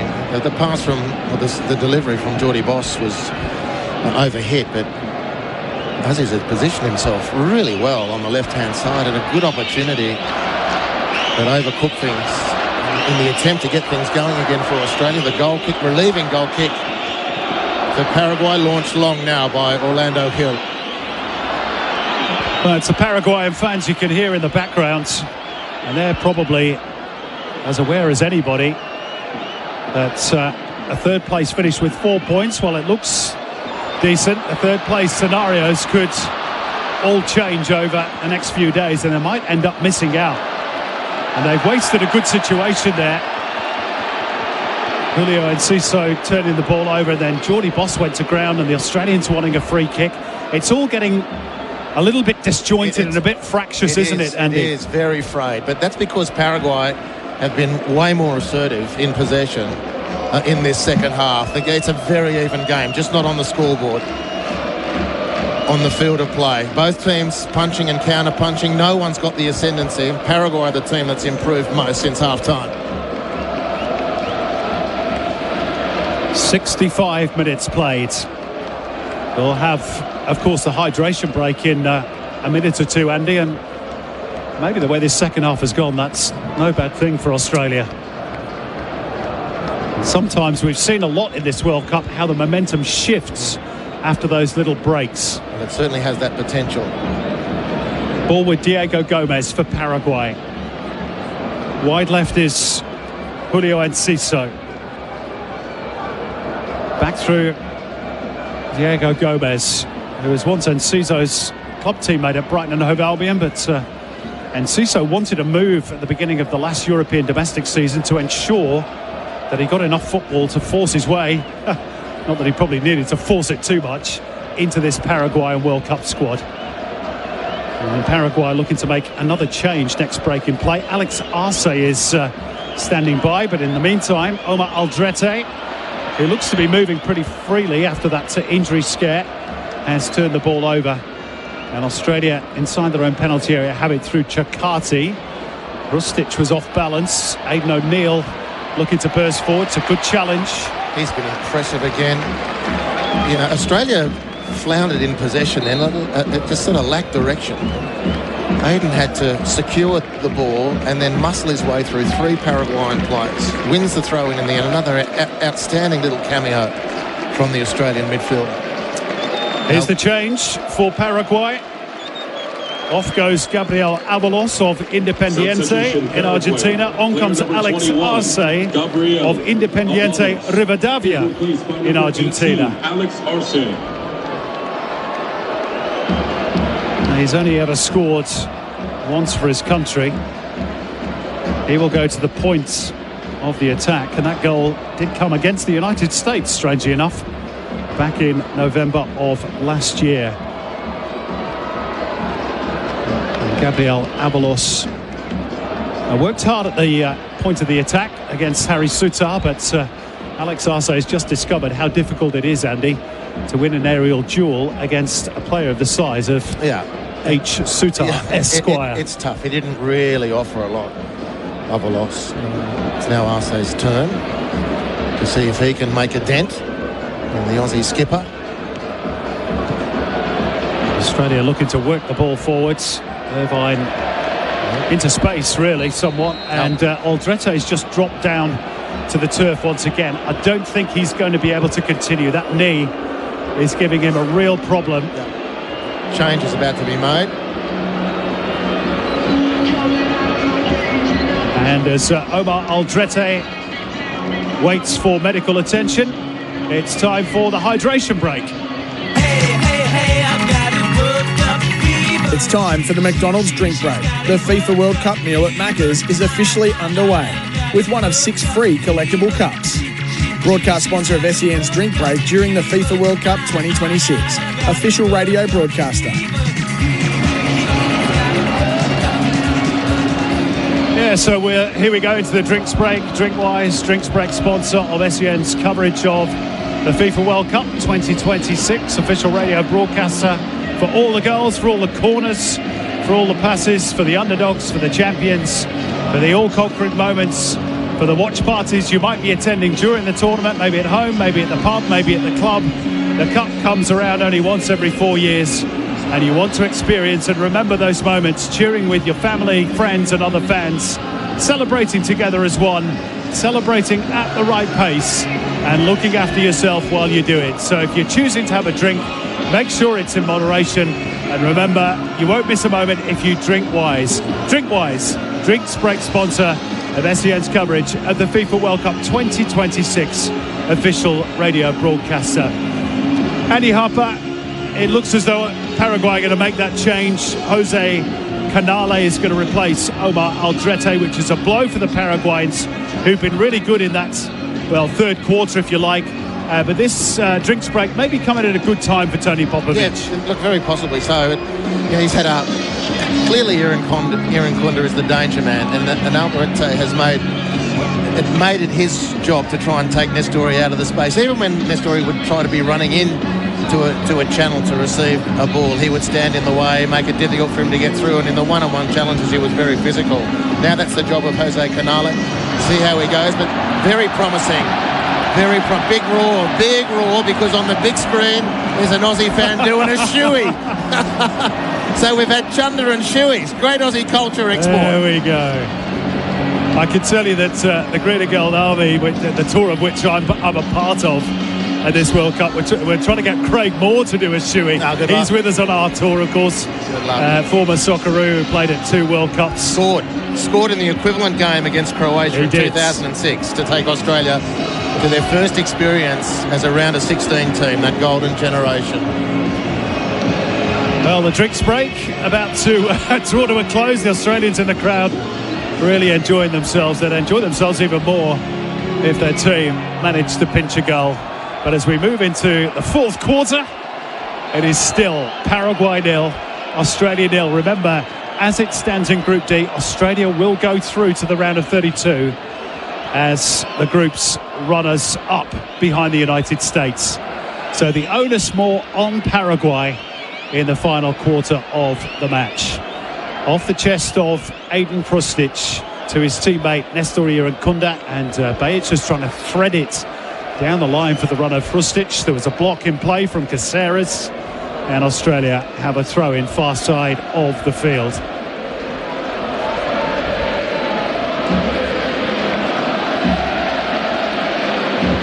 Enciso for Paraguay. Australia get numbers back very quickly around the ball. This is Matias Galarza down the left. And Aldrete is still with us, which is a bit of a surprise. It looked as though they were about to make that change. And I'm just looking around the rest of the Paraguayan team. I don't think Jose Canale is on just yet. Not is yet. he, Andy? No, you're right. So they're clearly hoping to give him as long as possible to shake off that knee injury. But well, the drinks breaks worked in Paraguay's favour after all. He looked very groggy, didn't he, when he went down? He was asking to come off. He said, I'm done. And then the drinks break and the magic potion taken. Paraguay set. They're looking, this is the formidable Paraguay. They looked a little porous in that first half, but this is the formidable Paraguay. Not particularly a formidable pass by Aldrete as he sought out Enciso. Australia get the ball upfield, but Paraguay will start again. Ball now with Diego Gomez. Just outside the centre circle, plays it wide left to Julio Enciso. Everything really goes through their talented midfielder. Wide left was Galarza. This is Mauricio. One of the earlier substitutions, trying to thread it through for Enciso. They do so now. Enciso driven back outside the D. Australia have got a lot of defenders back behind the ball. These are worrying moments.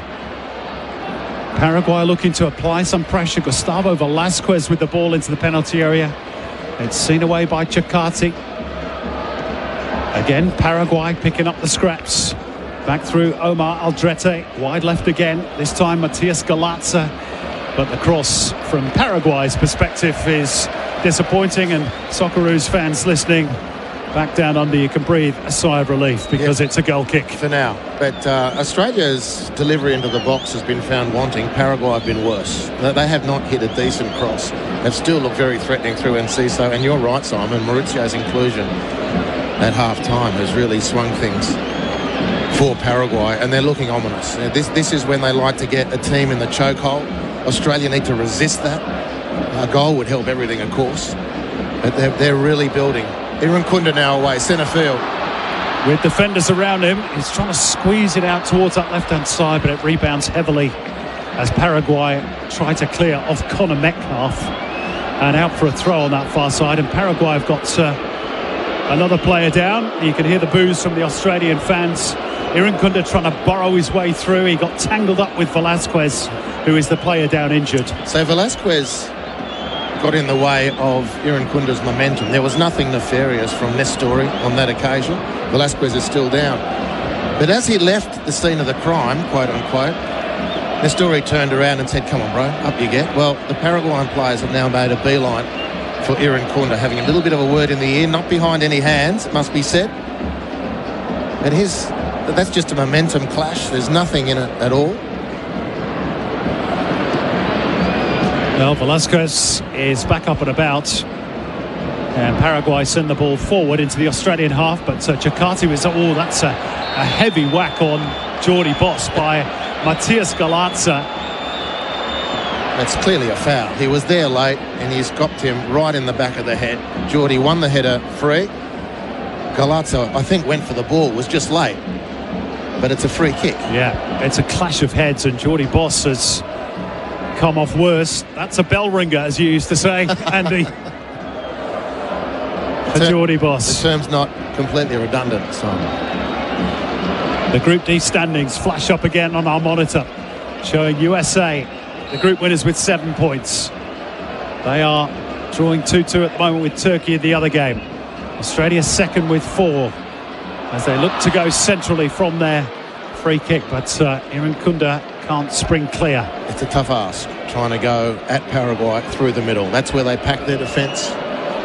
They'll back themselves to defend the penalty area. They're more inclined to give you the wide positions. Here's Jordi Boss showing no ill effects from that clash of heads with Galarza some moments ago. And brought back into play by the pass from Harry Suter. That's really good play by Boss. He was held back there. This has got to be a yellow card to Diego Gomez. And that is his second booking of the group stage. So he would miss, we think, any round of 32 should Paraguay get there. Well, he probably should have had a yellow card in the first half, which would have meant he backed off. There was a beautiful Messi shift, as they call it, from Jordi Bosch to make the space on the touchline and get in behind Gomez. Yeah, we just had the caption on our monitor, which confirms that Diego Gomez will indeed miss any round of 32 match that Paraguay do qualify for. And those permutations at the moment, by the way, and we stress only at the moment, lots could change as Australia give away possession cheaply. You have Paraguay, if they go through, Andy, facing Germany, and Australia against Iran. Now that could all change over the next couple of days, and probably will. But that would be intriguing, wouldn't it? Well, Australia against Iran for the first time since 1997. Well, for the sake of the listeners, Iran are also in New Zealand's group, and the Kiwis have a chance to get through, and I'd much prefer the Kiwis, to be honest with you. Yeah. I mean, if we're being realistic, it would probably more likely be Belgium or Egypt. Yeah, that's the expectation. It's a tight group, a real tight group. As is this one. Jackson Irvine in possession, just in the Paraguayan half of the field. Jordi Bosch driven back into his own half. That's a lovely turn by Bosch. And his pass was just slightly behind Irvine. Did well to dig it out. And Bosch trying to escape. This time Galata gets back goal side. Makes a really important challenge for Paraguay, because Australia are away down the right. Well, it could have been better. It's a beautiful wriggle again out of the tight from Jordi Bosch. With the hard bit done, he mucked up the pass to Jackson Irvine. And I don't know how he saved that from going out for a throw-in, but he did save it, did Jackson Irvine, and Australia have resuscitated their ambitions for this particular attack. But more was on offer. Jordi Bosch had a decent pass with the hard work done. You can hear the Australian fans finding their voices inside the stadium as the ball just gets away from Jackson Irvine on this near touchline. There's a few fingernails being bit around the San Francisco Bay Area Stadium, and as you can just hear on the PA system behind us, the full house has been announced. 68,827 in attendance here tonight, and a few, I reckon, Andy, a bit like us, a bit chilly at the moment. Yeah. Well, thankfully, in a game that was expected to be a draw, it hasn't been a draw type match. Both teams have really had an edge on them. They know what's at stake. Australia have possession through Jordi Bosch, but give it away. It's passed straight at Diego Gomez, who then plays the ball off the shins of Bosch and out for a throw-in on the near side. Quickly taken by the Paraguayans. And I'll tell you what, Omar Aldrete has made a miraculous recovery from that knee injury. Looked for all money as though he was done. Yeah, it was that drinks break has done him the world of good. Mind you, Australia haven't been able to actually square him up and, as it were, put a fitness test on him. Australia's opportunities in possession have looked promising, but come unstuck with really basic errors. It's just playing Paraguay more and more into the game, and meaning their defence can't be tested more and more, as we need to see of Aldrete as he's on the ball now, playing it to the left to the yellow-carded Gomez. 10 minutes left in Santa Clara on the clock for Valvoline, the original engine oil. This is Julio Enciso for Paraguay. Back to Diego Gomez, who sends it along the defensive line for Gustavo Velasquez. Again, everybody back for Australia, protecting the nil scoreline that at the moment would see them through to the round of 32. Paraguay have enjoyed much better spells of possession in this second half. Haven't really, though, as yet carried much of a goal threat. Patrick Beach hasn't had a save to make. Well, in anger, one regulation stop from Mauricio. Well, Australian bench, there is movement. It looks to me as though it might be Teddy Yengi who's getting ready to come on. Here's Enciso, just break away. Top of the Australian penalty area. The shot blocked by Irvine. Paraguay threatening again. Enciso, and he's pulled his shot well wide of the post, but whenever he gets on the ball, Paraguay's number 19, terrifying. He sends shockwaves through the Australian defence. It's terrifying. And Australia know is terrifying, and so far they've done as good a job as anyone in the tournament in bottling him up. Chircardi in particular, but you can bottle him up all night but once, and it's the but once that makes you so nervous. Well, there's going to be changes from both teams shortly. Jose Canale, I think, is actually going to come on about 10 or 15 minutes after we expected him to make his introduction. Oh, Rustic has been fouled by Alderete. Referee's played a good advantage. Jordy Boss inside the box, twisting and turning, but he couldn't get the shot away with any real power. And in the end, it's an easy save for Orlando Gil. Big chance that for Australia. Wow. Alderete down now. Irankunda down on the edge of the D. Great chance. Great work, Jordy Boss. Alderete was beaten in the exchange, Jordy Boss. But look how quickly the Paraguay defenders recovered on the edge of their own penalty area. Jordy Boss was away, under duress, angled in at the edge of that 6-yard box, and had to just rush, off-balance his shot, which proved no challenge at all for Orlando Gil in the Paraguay goal. I'd reckon Nestori Irankunda is done for the night. Milos Degenek was also warming up. Jason Guerrier rather vigorously as well. Paul Ocon with Tete Yenge, the next two cabs off the rank for Australia. Well, I'm guessing we're entering that period of the game. That change for Paraguay is confirmed. Alderete finally gives up the ghost to be replaced by Jose Canale. And as you rightly say, Andy, we're going to see Paul Ocon-Engsler and Tete Yenge for Australia. But for Tony Popovic now, I guess the mindset's got to sort of have one eye on that scoreboard and think, well, look, 0-0 is good enough for us. Yeah. It's on Paraguay now to chase the game. Yeah, and maybe in a defensive sense, you might get a little bit more out of Tete Yenge if we drop deep and have to clear balls out of the penalty area than you might from Nestori Irankunda, if in fact it is Nestori who is to come off. The first one is Jackson Irvine. What a game from Jackson. I just think sensational today. And confirmation that Nestori Irankunda is the second change. Tete Yenge, who will offer much more of a physical presence, maybe not quite the pace of Nestori. And I think they're good changes for the Socceroos at this point of the game. Well, he wasn't getting a lot of joy all night, really, Nestori Irankunda, but what he did was attract attention and take a lot of nervous commitment out of the Paraguay effort. He's now gone, that pressure relieved. It's up to Tete Yenge to throw that significant frame of his around. Is replaced by number 24, Paul Ocon-Engsler. All those changes being announced by the public address system to this capacity crowd. Night has now fallen on Santa Clara. The temperature has dropped. We've only got a few minutes separating the Socceroos from another appearance in the knockout stage of the FIFA World Cup. The first time they would have secured back-to-back qualifications out of the group, but there's still work to do. Jordy Boss, that was an important gallop back goal side of Enciso, but Aidan O'Neill has now turned the ball over. Vital that Australia don't make mistakes at this juncture, Andy, because there's not much time left to put them right. Yeah, well, things get a bit ragged, as that was from Aidan then. He's otherwise been excellent.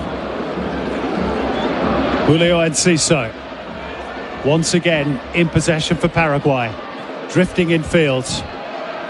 Australia keeping a very tight eye on Paraguay's main playmaker. Galazza exchanging passes with Mauricio. 4 points and third place might be enough for Paraguay, might not. Very tight, all those calculations.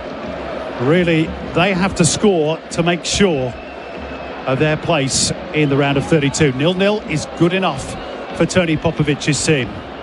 It's been a very tight 90 minutes, as we knew it would be. Here's Enciso once again, midway inside the Australian half of the field. But that ball will drift harmlessly behind. He couldn't pick out Alex Arce. And Australia have defended very, very well. Andy, we've just got the third place rankings table. As things stand. As things stand, and Paraguay at the moment, with 2 days of group games to go. Out of it. Yeah. Because they're on -2 in terms of their goal difference. And it could come down to one goal, whether you stay in or out of the World Cup. Australia don't have to worry about that for the moment. So this is the Tete Yenge who's come on for Nestori Irankunda. A ball hit high to halfway He has to win these. 2 have come in quick succession, has not made a dent. Yeah, that's his job, really, in the last few minutes. Well, if that's not the brief he's been given, I'd like to know what it is. Tony Popovic adjusts his suit and his trousers rather nervously on the sideline, chewing the gum frantically. Gustavo Alvaro, his opposite number the same. A clock for Valvoline, the original engine oil, now shows 87 minutes and 15 seconds. Australia edging closer. They have a throw midway inside the Paraguayan half of the field, but they've turned the ball over. Thumped long by Paraguay. The chase is on with Enciso leading the charge, but Harry Suter, under no pressure, gets the ball all the way back to Patrick Beach, who goes first time out to Alessandro Ciccati. No urgency now about the Australian game. Harrington Square for his captain, who's been, you have to say, excellent at this World Cup so far, Harry Suter. Yeah, and they've been great again today. Given that he's barely played a club game all season due to injuries. Well, he's timed his run excellently, really. Has 2 World Cups in a row, Suter's done that. Jordi Boss fouled yet again. He's really been targeted, hasn't he, today by Paraguay. Yeah. Galazza again. He's got to be really fortunate not to have picked up a yellow card this evening. I tend to agree. But Australia have the throw, and from that throw they have possession inside their own half. Suter looking long, hanging the ball up. Jordi Boss challenging and winning the flick on. He's been terrific today, Boss. Aiden Prustic on the right. Australia conservative in possession. Back to Suter. Bit of space here on the right for Aiden Prustic to advance into. Finds Yengi at the top of the box. Out wide right for Jordi Boss. Back through Ciccati. Now Aidan O'Neill. Short ball for Jordan Boss. He's going to nip between 2 Paraguayan defenders into the penalty area. Oh, that was close. Jordi Boss with the efforts that just flew a couple of yards wide of that right-hand post. I tell you what, Andy Harper, Jordi Boss has been probably Australia's best tonight, and that wasn't far off from sealing the deal once and for all. That would have done it. The ball just sails wide. Jordi sets up the 2 defenders, including Julio Enciso, who normally does this to his opponents. Indeed, he was Enciso'd by Jordi Boss, who's been much better today. And the shot, as it curls wide of the far post, Tony Popovic's head tilts back and he looks to the heavens. That was the moment where the Socceroos could have confirmed their place as the second best team in the group. But the nerves continue, Simon. Squeaky bum time. Or did we enter that 90 minutes ago? Well, I can tell you that the 90 minutes are up as of now, and we have just seen the 4th officials board, which shows that there's going to be a minimum of 5 minutes to be added on, Andy. Do you know, I think that's good for Australia. I think that's really skinny. I mean, the 3 minutes has gone because of the drinks break. That means 2 minutes of stoppages in general play. Well, and Aldrete's been down twice. Yeah, that's really skinny. 5 minutes of additional time. All in the hands of the referee. Paraguay going to go to their bench once again. Junior Alonso and Demin Bobadilla, the son of ex-Paraguayan goalkeeper Aldo Bobadilla, who went to both the 2006 and 2010 World Cups, are standing by for the next break in play, which arrives now. And they're just getting that board ready, the 4th official. Now they are going to make the changes now. And Diego Gomez, who picked up that yellow card, of course, won't play in the round of 32 if Paraguay get there, is one of the numbers called. And Matias Galazza, who was carrying a yellow card, is the other one to make way for Junior Alonso. So maybe just protecting Galazza, assuming that Paraguay do get through. Double substitution, Paraguay. Player number 23. No further changes for Australia as yet. And the job is almost done, but not quite. It's never done. It's never done till it's done. By player number 16. Least of all against a team like Paraguay, who only know one way to play football, and that's to get in the trenches, roll up the sleeves, and slog it out. And this, in the dying moments of a game, is when they can be most dangerous. It's going to be Junior Alonso, who has a reputation of being a long throw specialist, but this one is almost from the halfway line, so it's not of immediate danger to the Australian penalty area. It might be now. It opens up here as a shot on target. Goodness me, by Mauricio. And Patrick Beach finally called into action in a meaningful sense, Andy. Yeah. And there were Australian hearts in mouths all around the stadium. Weren't there? Again, Australia couldn't clear from the throw-in. Mauricio, great inclusion, second half, edge of the box, had time, set himself. It didn't really test Patrick Beach, who fell comfortably to save the ball, but it might have been worse for Australia. 2 minutes. Well, is that the only scare? Australia in the penalty area. Here's Tete Yangi. And at the other end, he does get a shot on target, but again, it's tame. Orlando Hill has to make the save, but it's just a regulation one. Both teams could have nicked this in stoppage time. Well, that one did come quickly to Tete Yangi. He just had to swing his leg with a very quick reaction. Couldn't get any power behind it. Straight at the goalkeeper, Orlando Hill.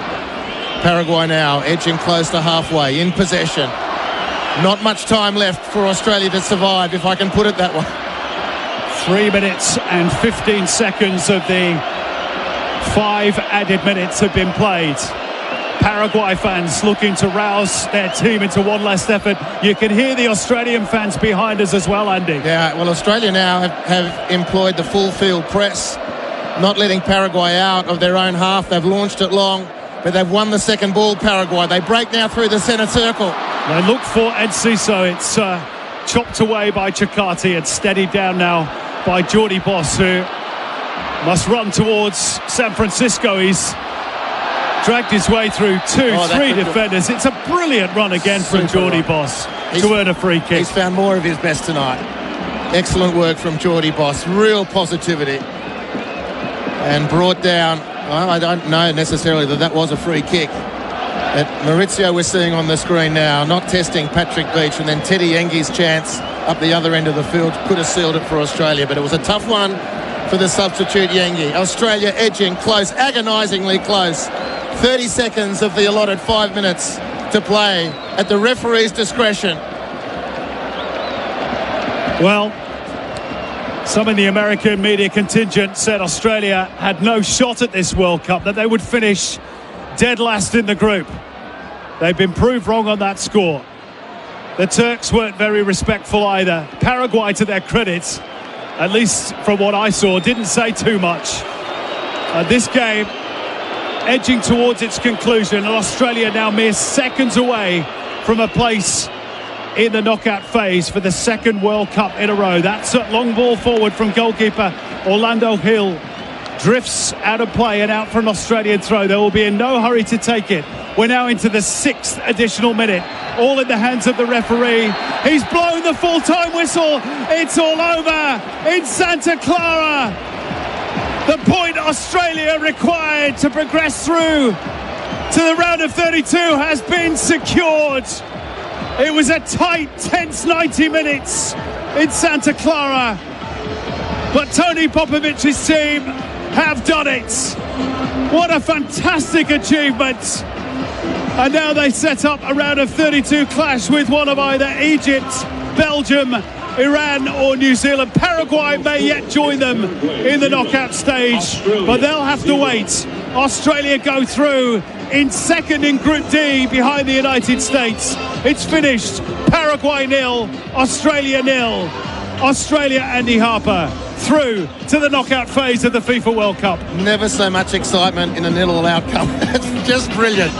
It's just brilliant by the Socceroos. A really good performance today. Paraguay do know how to find your soft spot and to pressure if they're good enough to do it. They weren't good enough to get past Australia today.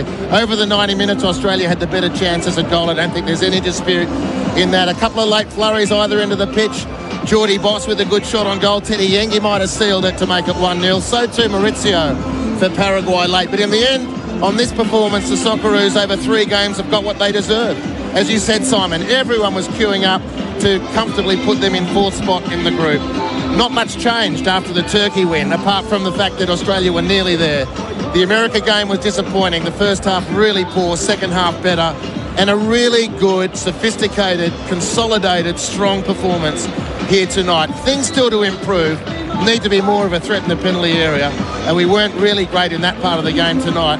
But everywhere else, the leadership of Irvine, O'Neill, Sutar, Ciccardi, Peerless, your comments about Geordie Boss, well made, and so many good performances from the senior statesmen in the team to drag Australia over the line and into the knockout rounds for the second consecutive time in World Cup finals. And we got through a group that had a European team and a South American team. That's unprecedented for the Aussies. Well, we're still waiting for that first win at a World Cup finals against a South American nation, but they've got just a second draw against a team from CONMEBOL, and it was oh so crucial tonight that they kept it tight defensively, and they did so. And well, Mike Grella and Landon Donovan and Alexei Lalas, we might not have been able to beat the Americans on their own patch, but we were not the make-weights in this group. We did have a shot at this World Cup, and Australia have made it through to the round of 32. And now, Andy, all attention switches to the other groups, one of Belgium, Egypt, Iran or New Zealand. You've said that your preference, romantically perhaps, would be New Zealand. Realistically, it's probably going to be Belgium or Egypt. Yeah. Do you fancy the Socceroos' chances against one of those two? Why not? Look, Belgium have got a lot of big names, but they haven't, I don't think, really fired. Jeremy Doku is the outstanding danger for us. I think if that's the way it's to unfold, or Australia gets the privilege, if it falls this way, of playing a Mo Salah-led Egypt. I mean, it's just going to be fantastic. But what the Australian team's there, listeners at home, Tony Popovic is leading the pack to the gathered ranks of the Socceroos fans who are in party mode as if they need an invitation. I mean, this is so exciting. A 0-0 draw, it can get you so excited. Only football can do that. What's at stake? What these guys have achieved, what Popovic has done.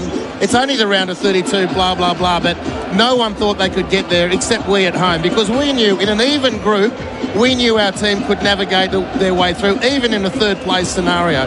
They've gone one better than that. They finished second in the group on their own merit. No one gave them a chance. No one gave them a gift. No one gave them anything easy. They've earned it, and they're due all the plaudits that are coming their way. And if you could just see the scenes at whatever end of the ground it is, it's just brilliant to see. I don't know how many shoeies are being sunk at that end of the ground now. I reckon we'd be into double figures. Maybe a bit of chunder too. Well, Tony Popovic joins Graham Arnold and Hus Hiddink in the pantheon of Australian coaching legends, able to take the nation through to the knockout stage at a FIFA World Cup. And they go across to the Australian fans at that end of the ground and celebrate. We've not seen too much emotion from Tony Popovic at this World Cup, but he went punching the air towards the fans at that end of the stadium, and rightly so. They had to do it the hard way today, but they got the point they needed. The FIFA World Cup meal at Macca's is officially underway with one of 6 free cups in the lineup. Set play master David Beckham, Lamine the Dream Yamal, wing wizard Ronaldinho, the elegant Mr. Thierry Henry, Son, nice one Sonny Heung-min, and everyone's favourite purple player Grimace. Get one of 6 free cups with the FIFA World Cup meal. Broadcast sponsor of SEN's Drinks Break during the FIFA World Cup 2026, official radio broadcaster. Just wonderful scenes here in Santa Clara, Andy. And so the Socceroos' next match for listeners is 4 a.m. next Saturday. 4 a.m. next Saturday on SEN. Australia versus who the hell cares in Dallas, because they do everything bigger and better in Dallas. The Socceroos haven't even got there yet. Well, let's hope we're calling the game against, well, let's say New Zealand. That would be lovely. Do you know romantically for our neck of the woods. It's probably not going to happen, but I'm going to say this now. If New Zealand get through, so I'm getting all broad brushed here, this will be the first time that the frontier countries have all qualified for the knockout stages. South Africa, Australia, Canada. United States, Canada. It's just New Zealand that finishes the full house. I think it might be written in the stars that the globalisation finally cracks through, and the 5 former white dominions of the British Empire all make the knockout rounds of the World Cup. How good would that be? Well, Paraguay at the moment in the 3rd place rankings table lie 4th. And I can tell you also that Turkey got a late goal against the United States. Has that one finished? 3-2 to Turkey, so they salvaged something from a very disappointing World Cup campaign. Very disappointing, but you know what's going to boil now is this head-to-head. The change in rules. Yeah, this is the first time we've had it in Asia, the head-to-head thing. It's the first time the World Cup's done head-to-head as opposed to goal difference.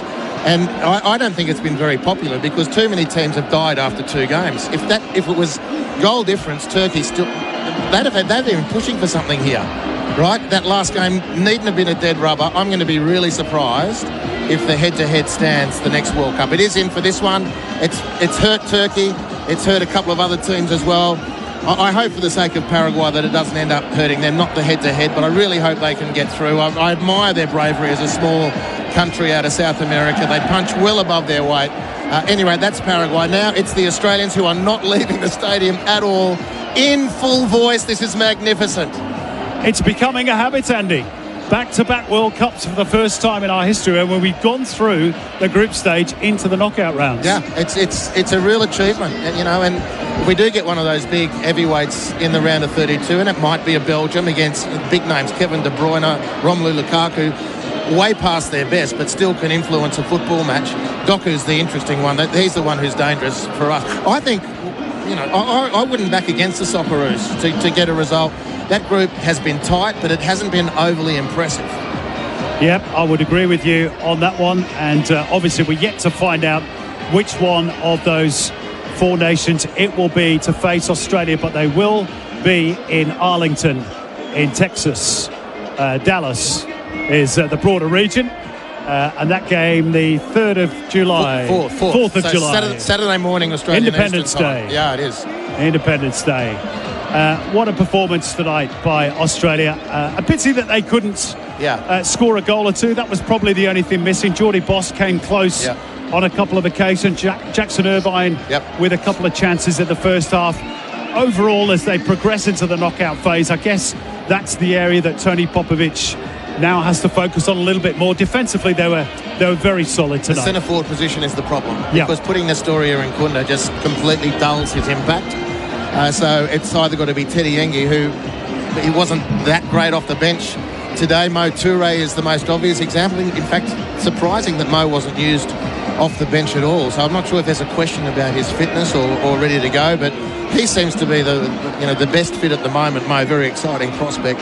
And then we can deploy Nestori in a position which harnesses his ability, specific abilities better, and for the sake of the team. But there's no question when any opponent is doing their analysis on Australia, Iran Kunda is the one targeted as being the danger. But as a centre forward, unless there's really measured and consistent supply coming from midfield, if he's just up there to secure high balls and bring it down to include supporting runners, that ain't his go, and that doesn't use him the way we need him. The great thing, in a broader sense, Andy, about this Australian team, this Australian squad, you look at the ages of the starters today. Patrick Beach, still young. Chakati, still young. Lucas Harrington, 18 years of age. Aside of a couple of misplaced passes at the start of the second half, he was terrific tonight. Agreed. Geordie Boss, surely bound for the Premier League at some point. Aidan O'Neill, still in his prime. Ocon Engsler, still very young. Iran Kunda, still very young. Bob Pato, still very young. Yangi the same. This team has a lot of years together in front of them. Well, the big opportunity that's presented by a big World Cup like this and by their very obvious talent is that teams from the big 5 leagues pick them up. That's the game changer for national teams in international competition, that you've got your guys playing regularly in England, Germany, France, Spain, or whatever the other one is, Italy. With respect to Italy, although they can't make the World Cup these days, so maybe it's not so good. So we've got Chikati in Serie A. Geordie Boss likely to go to the Premier League at some point. Maybe Iran Kunda jumping up from the Championship to Premier League. Harrington is, like, his top 5 league is written all over him. It's just a matter of when. So you're right. There's another 2-3 World Cups in this group of young players. Paul Ocon as well. He'll gravitate to that top end at some point.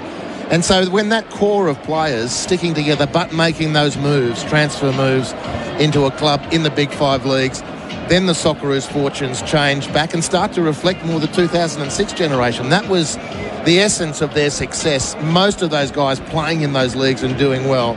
And certainly when the Aussie fans when Nestor Irankunda's name is mentioned, they go off like we haven't seen for a Socceroo for quite some time. If he gets into a place like the Premier League, then he's going to write his own future. He's got a lot of work to do still, there's no question. But for the here and now, Popovic has to find the best place on the field where we can get Nestori causing havoc in the front half of the attack. But quite frankly, it's not the centre forward position. Well, Tony Popovic just being interviewed by television at the moment, wearing the biggest beaming smile as he started that little conversation. And he's earned that. He's had to wear a few brickbats in this group stage. So what, Simon? Yeah. So what? I mean, that's the job of the coach, isn't it? You're in the last 32 of the bloody World Cup of football. 200 countries try to get here. Like, there's 7 billion people on the planet, and I reckon 5 billion want to be here talking about it. So, and he would expect no less. What Popovic does there is, with his players, he'll be staring down the media and say, how much do you know, how much do you believe in what you're asking me? That's the test he's putting to them. He fully expects, anyone in his position would fully expect that sort of feedback after that game against America. It's how you handle it. It's what you do with your team. It's how you protect that dressing room and how you find those moments and those opportunities to tweak the performance. And to his credit, he did it today. They were super today. Yep. He got it right tonight, that's for sure. The post-game show is on the way. We're going to open up the phone lines, 1300 736 736. You can text in 0427 154 166. Jordan Canellis and Adam Peacock coming along with the post-game show. From me, Simon Hill, and Andy Harper. What a pleasure. That's a lot. What a great night to be inside the stadium when Australia qualified for the round of 32 with this 0-0 draw against Paraguay. D-Day in the Bay went the Socceroos' way. Good night from us, Jordan and Adam, on the other side of this break. SEN says yes to going out after the game with DD. Cheap trips so you can do more. When you buy certified Australian made, you're backing local businesses, jobs and our economy right here. Broadcast sponsors of SEN's coverage of the FIFA World Cup 2026. Official radio broadcaster. G'day there, barrier repairs continue on the Ring Road Altona ramp onto the Princess Freeway. The left-hand lane closed with speed back to 40. In Caulfield, watch out for a crash on Hawthorne Road southbound before Glenira Road, and the D-Park bypass low outbound from the Ring Road to Robinsons Road. The Victorian Government is delivering real help with half-price public transport until January 1. Learn more on Transport Victoria's website, authorised by the Victorian Government, Melbourne. And you won't miss a minute of this year's AFL season with every game live on SEN and streaming on the SEN app. Sushi Hub Winter Warmers. Free miso soup or green tea with any Sushi Hub order over $16 bought in store. Sushi Hub, Sushi Hub. So fresh, so good. So eat now. Did you know you can watch all your favourite SEN shows on YouTube? Subscribe today. Find everything you need for your home at Springvale Homemaker Centre. Shop Harvey Norman, Domain, IKEA, Anaconda, JB Hi-Fi and more. Open late every Thursday and Friday until 9 p.m. Did you know you can watch all your favourite SEN shows on YouTube? Subscribe today. The sweet, tangy teriyaki chicken burger from McDonald's Japan. So good, we stole it. Macca's World Menu Heist. The most wanted menu items heisted from around the world. Get them before we have to give them back. Available after 10:30 a.m. When you're stuck in a long queue or sitting for a new hairdo, add some thrill to your wait with our $40 million jackpot every 3 minutes. Keno Go. Download now. 18 plus only. T's and C's apply. Gamble responsibly. For over a century, Cyclone has armed Australians with the strongest, most reliable garden tools. Trusted by trade professionals and home gardeners alike, Cyclone tools are engineered for superior performance in tough Aussie conditions. When you pick up a Cyclone product, you're holding a tool made to perform and made to endure. The #1 name for Australian garden tools, Cyclone Tools. Available at Bunnings Warehouse, Mitre 10 and independent garden retailers. It's official. 3 of Australia's biggest players, Money Magazine, Finder and Mozo, all declared Host Plus the best super fund winner. That's 3 big wins for your super. 3 from 3. That's a plus. Awards and ratings are only one factor to consider. Issued by Host Plus Pty Limited. General advice only. Consider the PDS and TMD on our website before deciding. Search Compare Host Plus today. From local grassroots clubs to their elite partners, Auckland FC and the Newcastle Jets, Belgravia Apparel is proud to support football at every level. As the exclusive Australian teamwear partner of New Balance, they deliver customised, high-performance teamwear and merchandise solutions that empower players, volunteers and clubs to perform at their best. Because when local clubs thrive, communities grow stronger. Belgravia Apparel, backing your football team, supporting your community and elevating your game. Contact them today at belgraviaapparel.com. Ever feel like you're ready for more but not sure what's next? Maybe you've outgrown your job or you're ready for something that matters. At Victoria Police, get more out of your everyday. With hundreds of career options, who knows where the job could take you? Wherever you go, you'll be part of a community and team that has your back. Your life outside of work is supported too, with 9 weeks annual leave. If you're ready for more, search Police Careers. Victoria Police. Recruiting now. Authorised by the Victorian Government, Melbourne. Get the SUV you really want with the all-new Ford Everest Active 4x4. Packed with features from just $60,000 drive away at participating dealers. See Ford.com.au for details. When you're stuck in a long queue or sitting for a new hairdo, add some thrill to your wait with our $40 million jackpot every 3 minutes. Keno Go. Download now. 18 plus only. T's and C's apply. Gamble responsibly. Keno Go's $40 million jackpot. Download the app. Sportsbet, the easiest way to bet on the cup. Imagine what you could be buying instead. Broadcast sponsors of SEN's coverage of the FIFA World Cup 2026. Official radio broadcaster. This is the Global Game.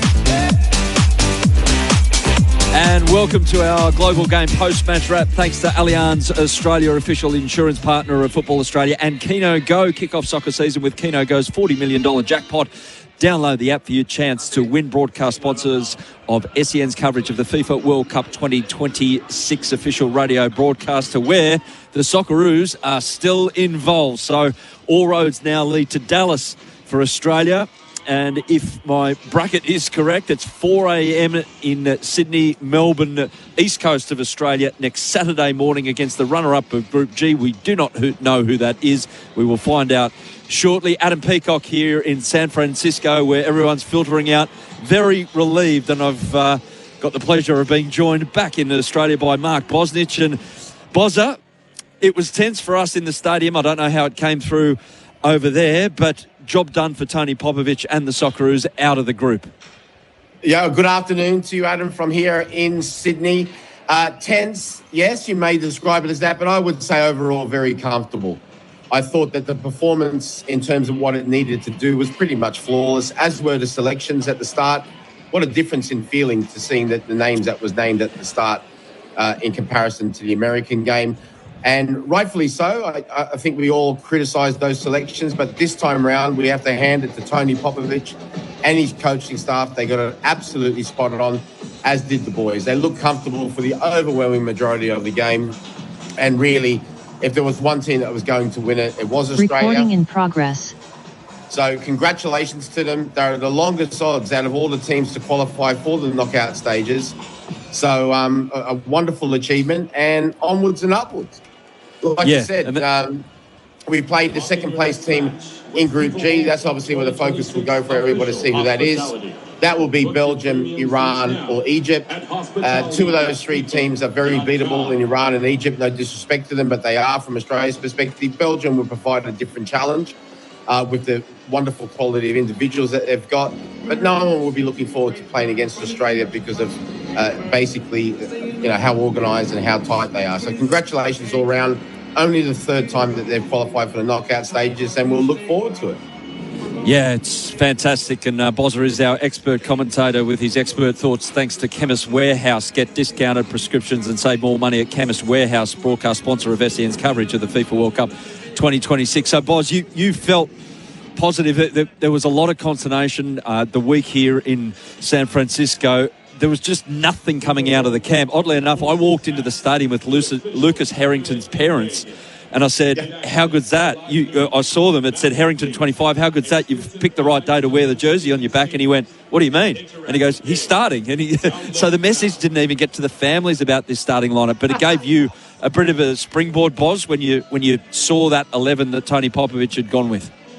Yeah, definitely. Especially Harrington was outstanding, but especially having Metcalf and Irukunda. Now, a lot of people will look and say, well, Irukunda wasn't quite the same force he was in the first game. But you've got to understand, in certain games of football, not all games, sometimes it's about what you can take away from the opposition to allow other players a little bit of freedom. Irukunda was a constant threat, and also he would take up 2, sometimes 3 of the Paraguayan defenders. You saw how concerned they were about him. When you've got somebody like that in any sport who can draw attention away from other players, it allows that room and space for other players to do well. I thought Jackson Irvine was outstanding. Everyone really done the job exactly. Jordy Boss, his combinations with Alpato looked really dangerous in the first half, and he continued it on. There wasn't really a performer you could look at and say, well, he didn't really do his job. They all did their job wonderfully well. And like I said, he should enjoy this. It's a job well done. They were the longest odds out of all the teams to qualify for the knockout stages. So it's a wonderful achievement. Enjoy it. And then let's focus on the knockout stages, because I believe if they continue to have the right mindset and to play to the potential that they've shown against Turkey, and to perhaps to a lesser extent today, but they've done wonderfully well today. They're going to be a handful for anyone, and we can go deep into that tournament. Yeah, the game was without its big moment. I wish Tete Yengi scored at the end there, or Jordan Boss put away. And by the way, at this game, it was spectacular. We'll get to Jordy Boss a bit later on, but it didn't have the big moment. But for me, Boz, as an Australian football fan like you are, there's a fair sense of just satisfaction right now because we've outplayed a South American opponent in a big game at a World Cup. That is easier said than done, and I can't remember too many other times. Well, I remember 2018 when we rocked up with a bit of hope against Peru and Russia, and we got absolutely blitzed. This just makes me feel good, full stop, as a football fan in Australia. How about you? And so it should. Our record against South American teams in the past hasn't been great. There's been a lot of people that have actually said to me, beware of Paraguay. I understand where they're coming from. In the South American qualifiers, Paraguay were 6th, but they're only one point off second place, Ecuador. And they beat Brazil at home. They beat Argentina. They had the second best defensive record. And we saw what they did against Turkey. Especially that was a wonderful performance by Alfaro's men, because coming back after getting walloped by the United States. So it was always going to be a tough occasion. But like I said, if there was ever going to be one team to win out of this game, it was going to be Australia. We were comfortable. Everything was executed to plan. You saw as well with Paraguay automatically go pretty much 5 at the back from the start, which told the story in itself. So, let's not forget as well, Paraguay are 37 in the world. We're, I think it's 26 or 27. So, that brings the added pressure of expectation. But we're a good side. We're in the top 15% of teams in the world. And like I said, especially after the start that we had, we're going to be a difficult opponent for anyone, whoever we come up against. So they should be very proud of their achievements. Only the 3rd team in Australian history to qualify for the knockout stages. It's important they celebrate tonight. And what I mean by that is not to be out till 4 o'clock in the morning on the tiles. But I mean, to have a good time, enjoy it. It's a wonderful achievement. And then start to slowly but surely build up and look forward to the game on the 4th of July. Yeah, and the big moment, thanks to Liquorland Game On Drink Sorted, legendary Liquorland, broadcast sponsor of our coverage of the FIFA World Cup 2026. I've got a big moment for you, Boz. And Tony Popovich, you know him very, very well. And he isn't one to kind of big himself up in front of people that he doesn't know. He celebrated really well with his coaching staff and his players, and he gave Nestor Irukunda an especially big hug. I think he was proud of the job that he did tonight, and you touched on it right there. But Popper actually did the big Jurgen Klopp in front of the Kop celebration in front of all the Aussie fans and just gave it the big one, and he was over the moon. So it was good to see that explosion of joy from a man who, doesn't hide things, but he keeps his emotions in check most of the time. Yeah, most of the time, but this is the World Cup. This is the big dance. And like I said to you at the start of the program as well, and rightfully so, he was questioned, including by myself, by everyone, about his team selections against the United States. And we haven't really still heard a proper reason as to why Metcalf and Irukunda. And we won't. That's by the by. And he came back, like I said, for me, when I saw the team lineup, I was like, there's no way they're losing this game.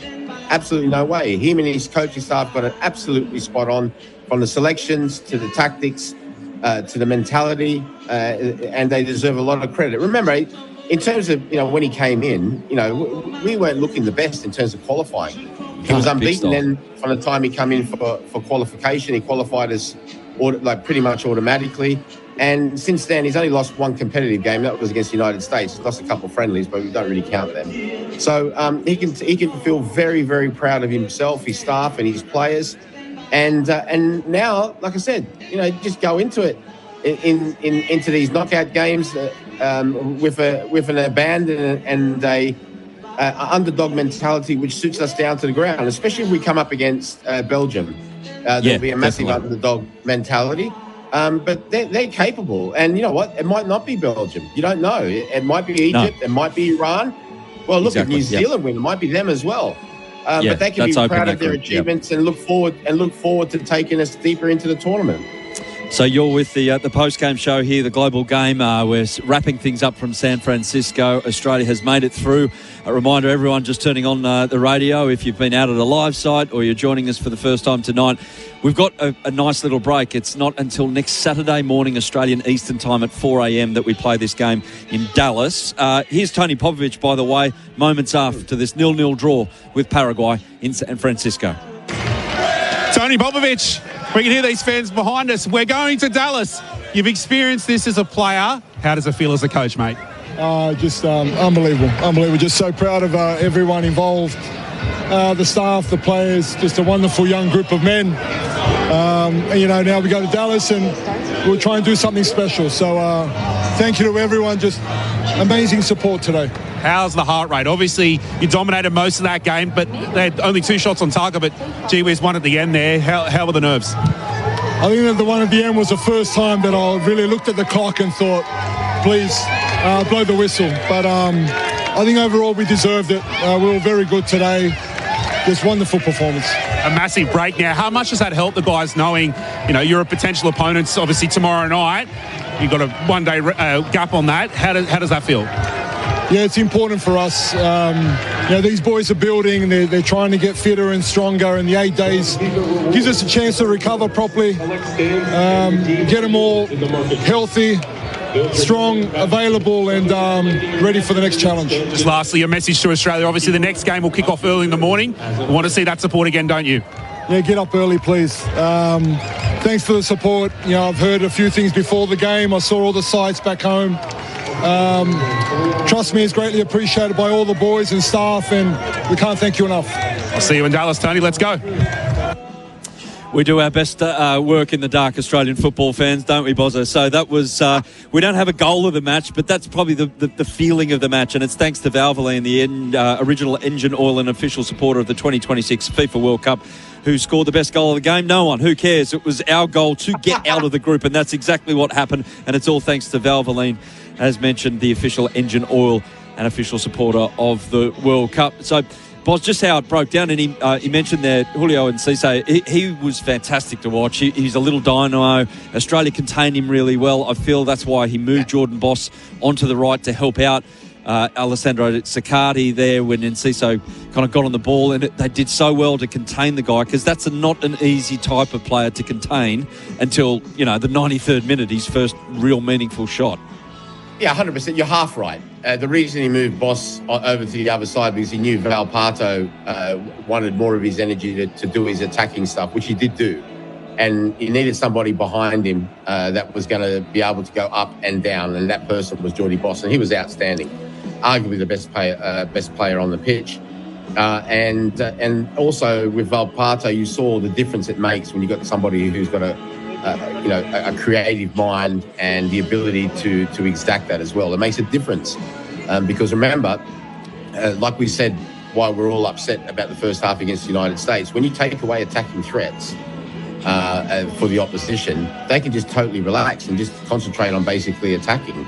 All of a sudden, when you have to get players back and you're worried about Irukunda, you're worried about Valparto, it makes a big difference at them, because then all of a sudden your mind starts switching to, all right, the mindset changes. Like, I've got to defend here as well, because if I don't, we could concede a goal. Okay, so then all of a sudden you're using a lot of energy defending, and then people are asking you to go forward as well, and you don't have quite the same impact.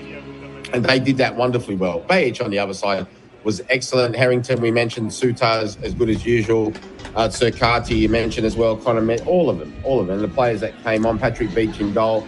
I mean, we limited him to 2 shots on target. And it's going to have to be something very special to beat someone like Patrick Beach with 2 shots on target.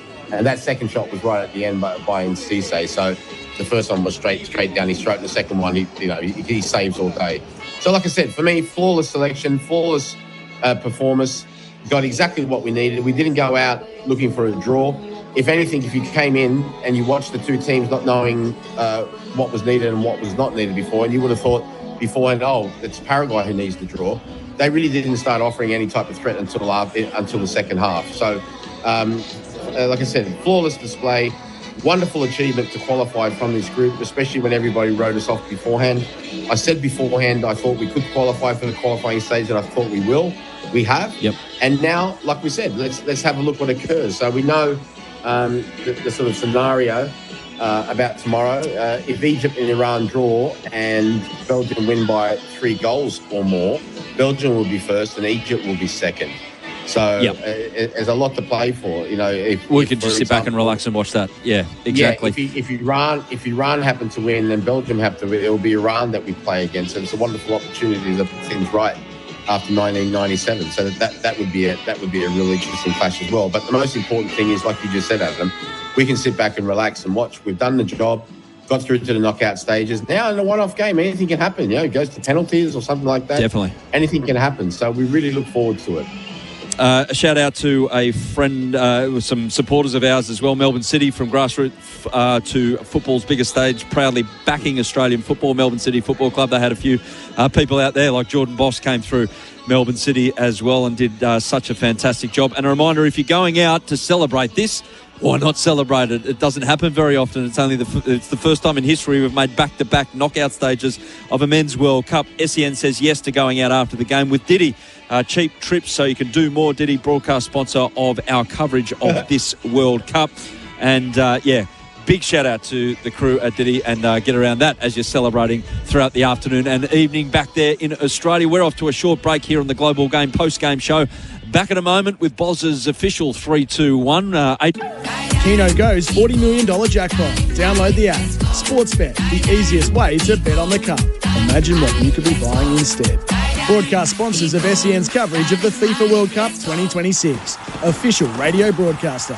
See if you could save at tax time with HBF Hospital Cover. Plus, join by 30 June to get 6 weeks free. Visit hbf.com.au today for details. T's and C's apply. Did you know you can watch all your favourite SEN shows on YouTube? Subscribe today. Save up to 50% off everything during Bedshed's huge stock take sale. Plus, until June 30, take an extra 10% off. T's and C's apply. Bedshed. No one's better in the bedroom. Did you know you can watch all your favourite SEN shows on YouTube? Subscribe today. The FIFA World Cup meal at Macca's is here. Score a free cup with 6 to collect. Featuring Beckham, Ronaldinho, Henry, Yamal, Son and Grimace. The FIFA World Cup meal at Macca's.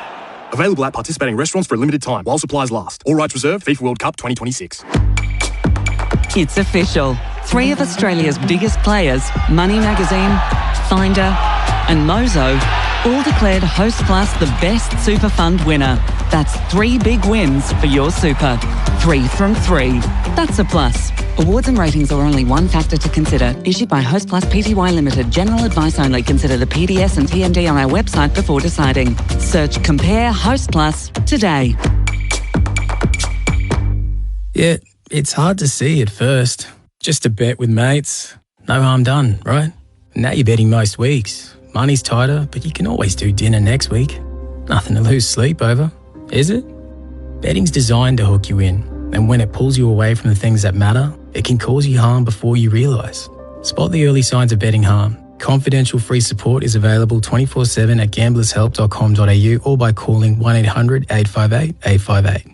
Authorised by the Victorian Government, Melbourne. This World Cup, supersize your football experience with a Sportsbet same-game multi.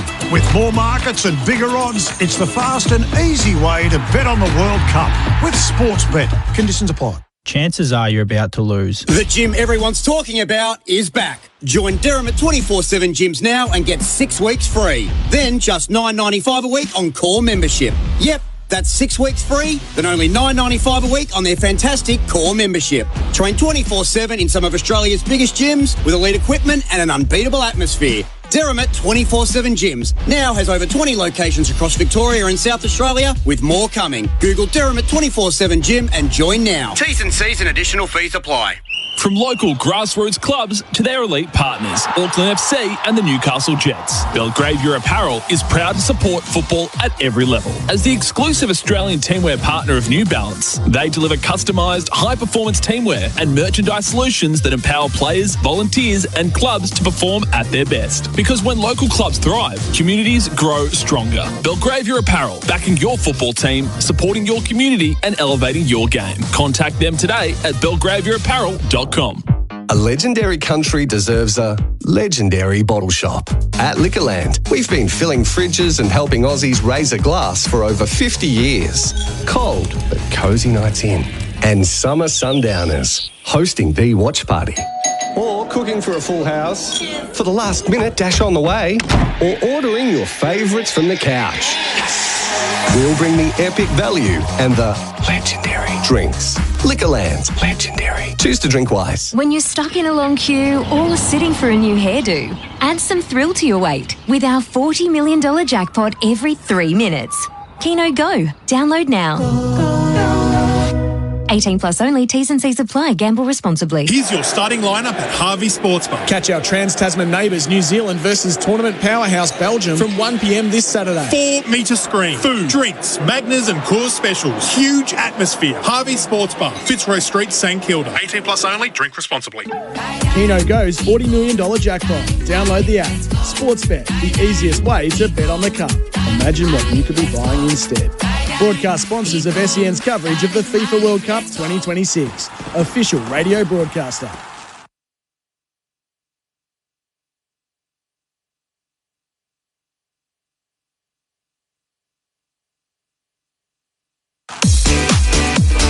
This is the Global Game.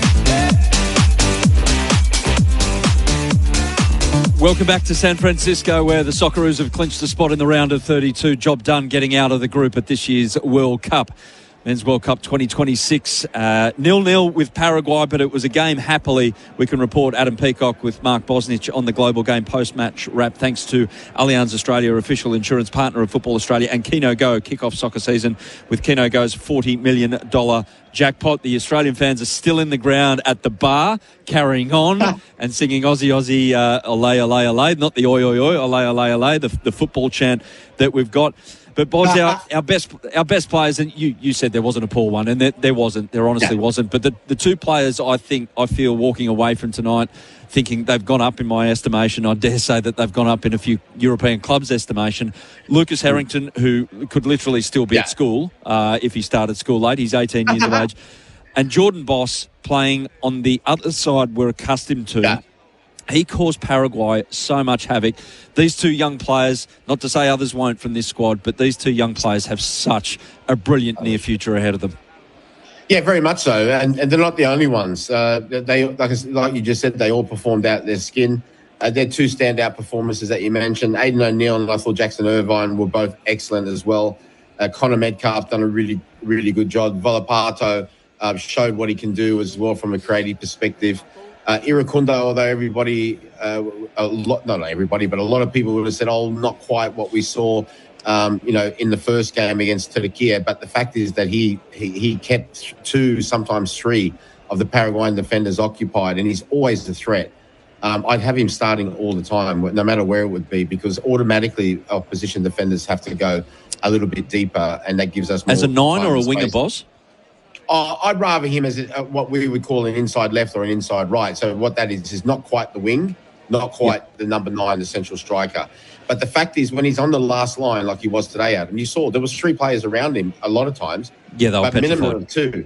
And automatically, when you got somebody of his speed, right, and just say me and you are playing defence, right, just me and you and say somebody else, automatically we say we've got to drop at least 5 to 10 metres deeper. What that does is it stretches the opposition out and allows you to have more time and space on the ball. And that helped today. They got back with him. They were closing down Connor Metcalf a lot because they realised he's shooting prowess. Valparto on the other side as well. That gave us more time and space in the midfield. It basically forced them back. You could say they had 5 at the back for the majority of the time in the first half and second half, but a lot of it was to do with the fact that they had to get back because of the dangers that we possessed. Chakati, excellent. Patrick Beach, faultless. All of them. But Bahic as well, he deserves a special mention out there on the left-hand side. But I would go 3 points, Geordie Boss. I would go 2 points, Harrington, and 1 point, O'Neill. A toss-up between O'Neill and Irvine. Irvine, if he doesn't get any points, deserves a special mention because he was excellent today. Yeah, Aidan O'Neill got the official one, but it's beauty is in the eye of the beholder. I'd give it to all players that touched the pitch for Australia tonight, and even the subs who were they're such a collective group, and that's the strength always of an Australian side. I love the words that you use. They're so dramatic. They touch the pitch. Thanks, boss. I'm an emotional man. Sometimes you like using the word touched. I mean, Jordan Boss, he plays at Feyenoord at the moment, Boss, but can you see him being involved in big Champions League nights going forward and at the very top in terms of competition? Like I'm talking a Premier League, a Bundesliga, a La Liga. If he's given the opportunity, Adam, he's done it for for a couple of seasons that we've known of, sort of thing. You know what I mean? And he's doing it right now. If he gets the opportunity, why not? That's 9/10 of it is getting the opportunity. So I know there's a little bit of angst amongst Australian supporters about why our players aren't playing in certain places. There's several reasons for that. But what they've shown and what they are showing is that they're comfortable on the very biggest stage. The big test will come. Obviously, like we said, the two teams that I hope we meet, to be honest, Egypt and Iran, both ranked above us, but very, very close to us. But if we get Belgium, that will be the true test for everyone, because you're talking about the first top 10 team that we're going to get. They're not quite the force that they were, Belgium, but still a wonderful set of individuals. If you have a look, I mean, he's got so much choice. The French manager, Rudy Garcia. So that will be a test. That's when people will start looking, because then you're talking about no disrespect, but you're not talking about playing against even the United States. You're not talking about playing against Paraguay. You're not talking about playing against Turkey. You're talking about playing against the best players in the world who occupy those spaces. So when you start doing it on those stages against those players, then people go, well, hang on a minute. If he's looking like this on this, then he fully deserves to be there on those nights. So he's definitely got the potential. He's definitely got the ability, and now he just needs the opportunity to show it. That's all. A couple of the players are now filtering out. All the family and friends are being allowed to stay inside the stadium. They sit behind the bench, basically. Matt Leckie is there, Jacob Italiano. Hopefully Italiano is available. That big break could be beneficial for Jacob Italiano on the right-hand side for the Socceroos, and Matt Leckie, that the hamstring might be I'll be very careful changing formations too much. We pretty much know what the best teams are, yeah? Yeah, definitely. Let's check in now with Sam Phillips from Sportsbets, who's going to give us some updates from the World Cup. Sportsbet, the easiest way to bet on the cup. Chances are you're about to lose. And Sammy, we're happy back there, mate. Sportsbet have got some goal scorer specials, though, in a wider sense, because it's the World Cup of the goal scorer, the elite goal scorer. How are you going to split this one? Yes, afternoon, boys. Yeah, obviously, plenty of the big superstars scoring plenty of goals, taking plenty of Sportsbets cash, and let's hope for the punters' sake they can do that tomorrow. Kylian Mbappe, Lamine Yamal, Mohamed Salah. If they combine for 4 goals tomorrow, you can have $6.50 about that. Even if they combine for 6 fouls, the three of them, you can have $1.72 about that one tomorrow. Obviously, some of the big boys in action tomorrow. Let's hope they can put some goals on the score sheet for the punters tomorrow, as many of the superstars have to the first couple of weeks of the World Cup. Well, Sammy, give us the odds for Norway and France, and an intriguing clash between Cape Verde, who could shock the world, and Saudi Arabia. Yeah, Norway and France, obviously super dependent, on whether Haaland plays, whether Odegaard plays. The predicted lineups say they probably won't, but still some money for Norway. They're into $5, the draw $4.60, and France $1.57 in that one. And obviously, one of the great stories of the World Cup, boys, in the later game, Cape Verde, probably the smallest by population size country to potentially ever progress through to a knockout stage of a World Cup. They're into $2.70 now, Cape Verde, to potentially win that match. The draw is $3.30, and the Saudis are $2.70 70 in that one. It's a fantastic matchup. Sam Phillips from Sportsbet, really appreciate it, mate. This is the Global Game post-match wrap. Thanks to Allianz Australia, official partner of Football Australia, and SEN say yes to going out after the game with Diddy. Cheap trips so you can go out more. Back in a moment with Bozza. The easiest way to bet on the Cup. Chances are you're about to lose. For free and confidential support, visit gamblinghelponline.org.au. Keno Go's $40 million jackpot. Download the app. Sportsbet, the easiest way to bet on the Cup. Imagine what you could be buying instead. Broadcast sponsors of SEN's coverage of the FIFA World Cup 2026. Official radio broadcaster. The King Living Winter Sale is on now. Save up to 50% on selected Australian designed award-winning furniture. Sale on now. Visit a King Living showroom today, end soon. Did you know you can watch all your favourite SEN shows on YouTube? Subscribe today. Make this EOFY the best one ever with Cherry. Get $2,000 off or a $1,000 fuel card on selected models. And soon at your Cherry dealer. T's and C's apply. See website for details. Did you know you can watch all your favourite SEN shows on YouTube? Subscribe today. The FIFA World Cup meal at Macca's is here. Score a free cup with 6 to collect. Featuring Beckham, Ronaldinho, Henry, Yamal, Son and Grimace. The FIFA World Cup meal at Macca's. Available at participating restaurants for a limited time while supplies last. All rights reserved. FIFA World Cup 2026. When you're stuck in a long queue or sitting for a new hairdo, add some thrill to your wait with our $40 million jackpot every 3 minutes. Keno Go. Download now. 18 plus only. T's and C's apply. Gamble responsibly. Hi, it's Hamish McLaughlin. Toyota's Good for Footy raffle plays a vital role in the footy community, raising funds for local grassroots clubs all around Australia. And it's the local legends within those clubs that get the job done. Here's a local legend sharing their club's story. Hi, my name's Aaron Miles and I'm from the Officer Football Club. This season, we're proud to have Berwick Toyota as a club sponsor. With their support and Toyota's Good for Footy program, we're able to source club equipment and training resources. Also, together with Berwick Toyota, we're all in on proudly supporting Fight MND and Big Freeze. We look forward to many seasons with Berwick Toyota, helping our grassroots footy club and the broader officer community. Another great example of Toyota's support for community grassroots football. Now that's good for footy. Oh, what a feeling, Toyota. Most workplaces use a standard utility knife and hope for the best. Martor Australia offers something better. World-leading German-engineered cutting tools, blades and accessories designed to do everything your current knife does, but safer and to a higher standard. From opening boxes and bags to pallet wrap and more, your team deserves better. Visit martoraustralia.com.au today and ask us how we can help. Martor, the safer way to cut. This World Cup, supersize your football experience with Sportsbet's Feed. Get inspiration and copy bets from other World Cup punters with a tap of a button. The Feed from Sportsbet. Conditions apply. Chances are you're about to lose. From local grassroots clubs to their elite partners, Auckland FC and the Newcastle Jets, Belgravia Apparel is proud to support football at every level. As the exclusive Australian teamwear partner of New Balance, they deliver customised, high-performance teamwear and merchandise solutions that empower players, volunteers and clubs to perform at their best. Because when local clubs thrive, communities grow stronger. Belgravia Apparel, backing your football team, supporting your community and elevating your game. Contact them today at belgraviaapparel.com. Pre-game nerves? Post-game bragging rights? Get to Kingpin wearing your team's colours on game day and get a free upgrade from schooner to pint of Hans Super Dry. T's and C's apply. Please drink responsibly. Established at Crown Complex and now open on Collins Street. Escape ordinary at Kingpin. Every football journey starts the same way. A ball, a dream, and a moment that sparks a lifelong love of the game.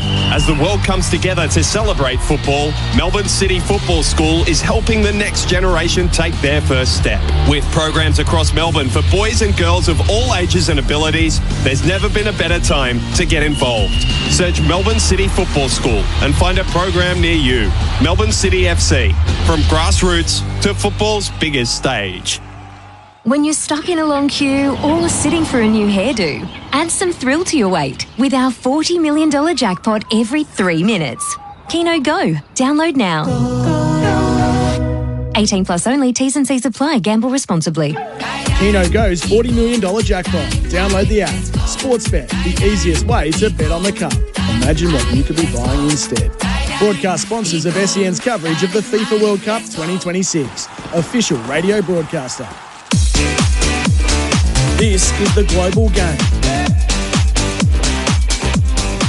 Yeah, and it's the post-match wrap live in San Francisco thanks to Allianz Australia, official insurance partner of Football Australia and proud sponsor of our coverage of the FIFA World Cup 2026. Still going here in San Francisco. Adam Peacock with you, Mark Bosnich back in Australia. Boz, it would be of no surprise to tell you right now, all the players are filtering out to see their family and friends, but the Aussie fans are still going in one of the bars that I don't know how they haven't been kicked out of the stadium yet, but we're going to Dallas. We're going to Dallas, they're singing. So, look, listen, so they should. It's a wonderful achievement. Now, a lot of people might be thinking to themselves, oh, look, you're going on like you won it. No, we're going on like we were the underdogs to qualify for this group, okay? There will come a day where we'll take it a little bit more in our stride, but that day hasn't come yet.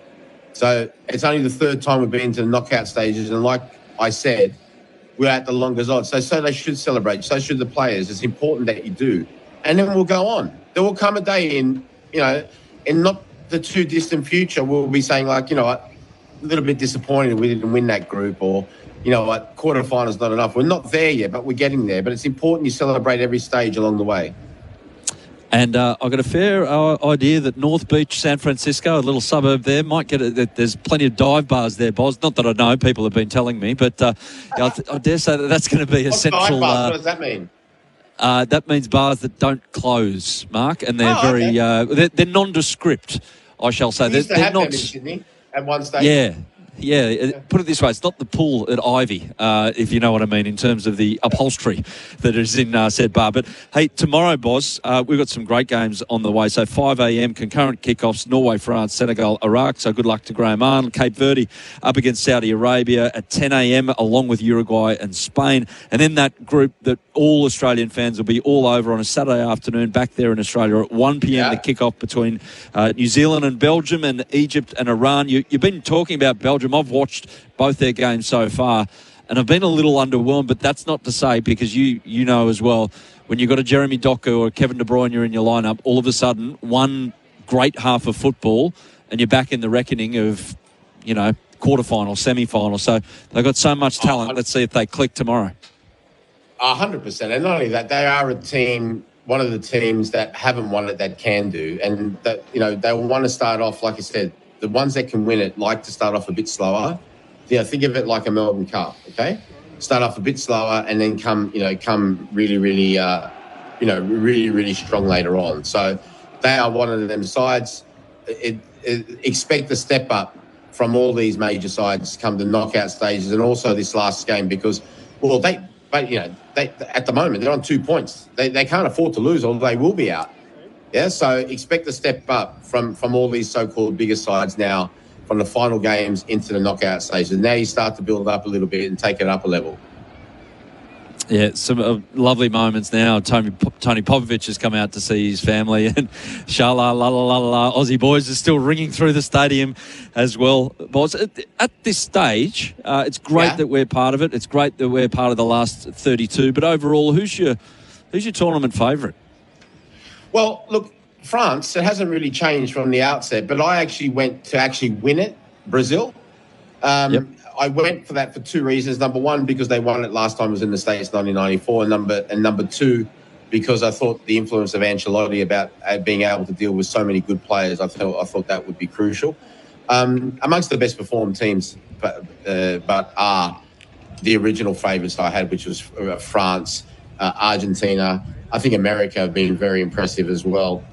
If you want to look through if you want to go through everything, it's like I said to you before about big teams starting a bit slow.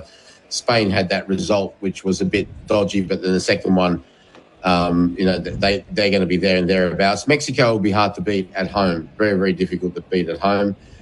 In terms of other teams, Germany have been okay, although I would have been a bit disappointed. Netherlands have been impressive, no doubt about that.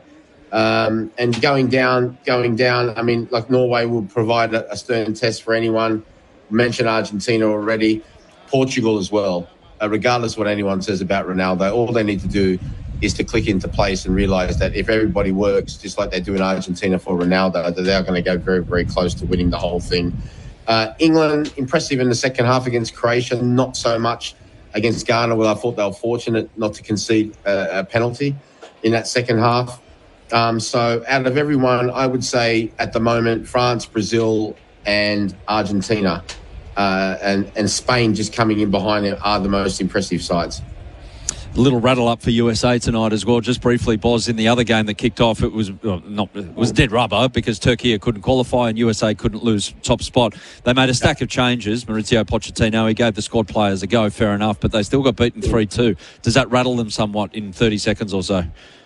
Well, yes, it can. I was thinking about it today. They rested obviously quite a few players, especially the ones that are on bookings, but sometimes that can take away from your momentum.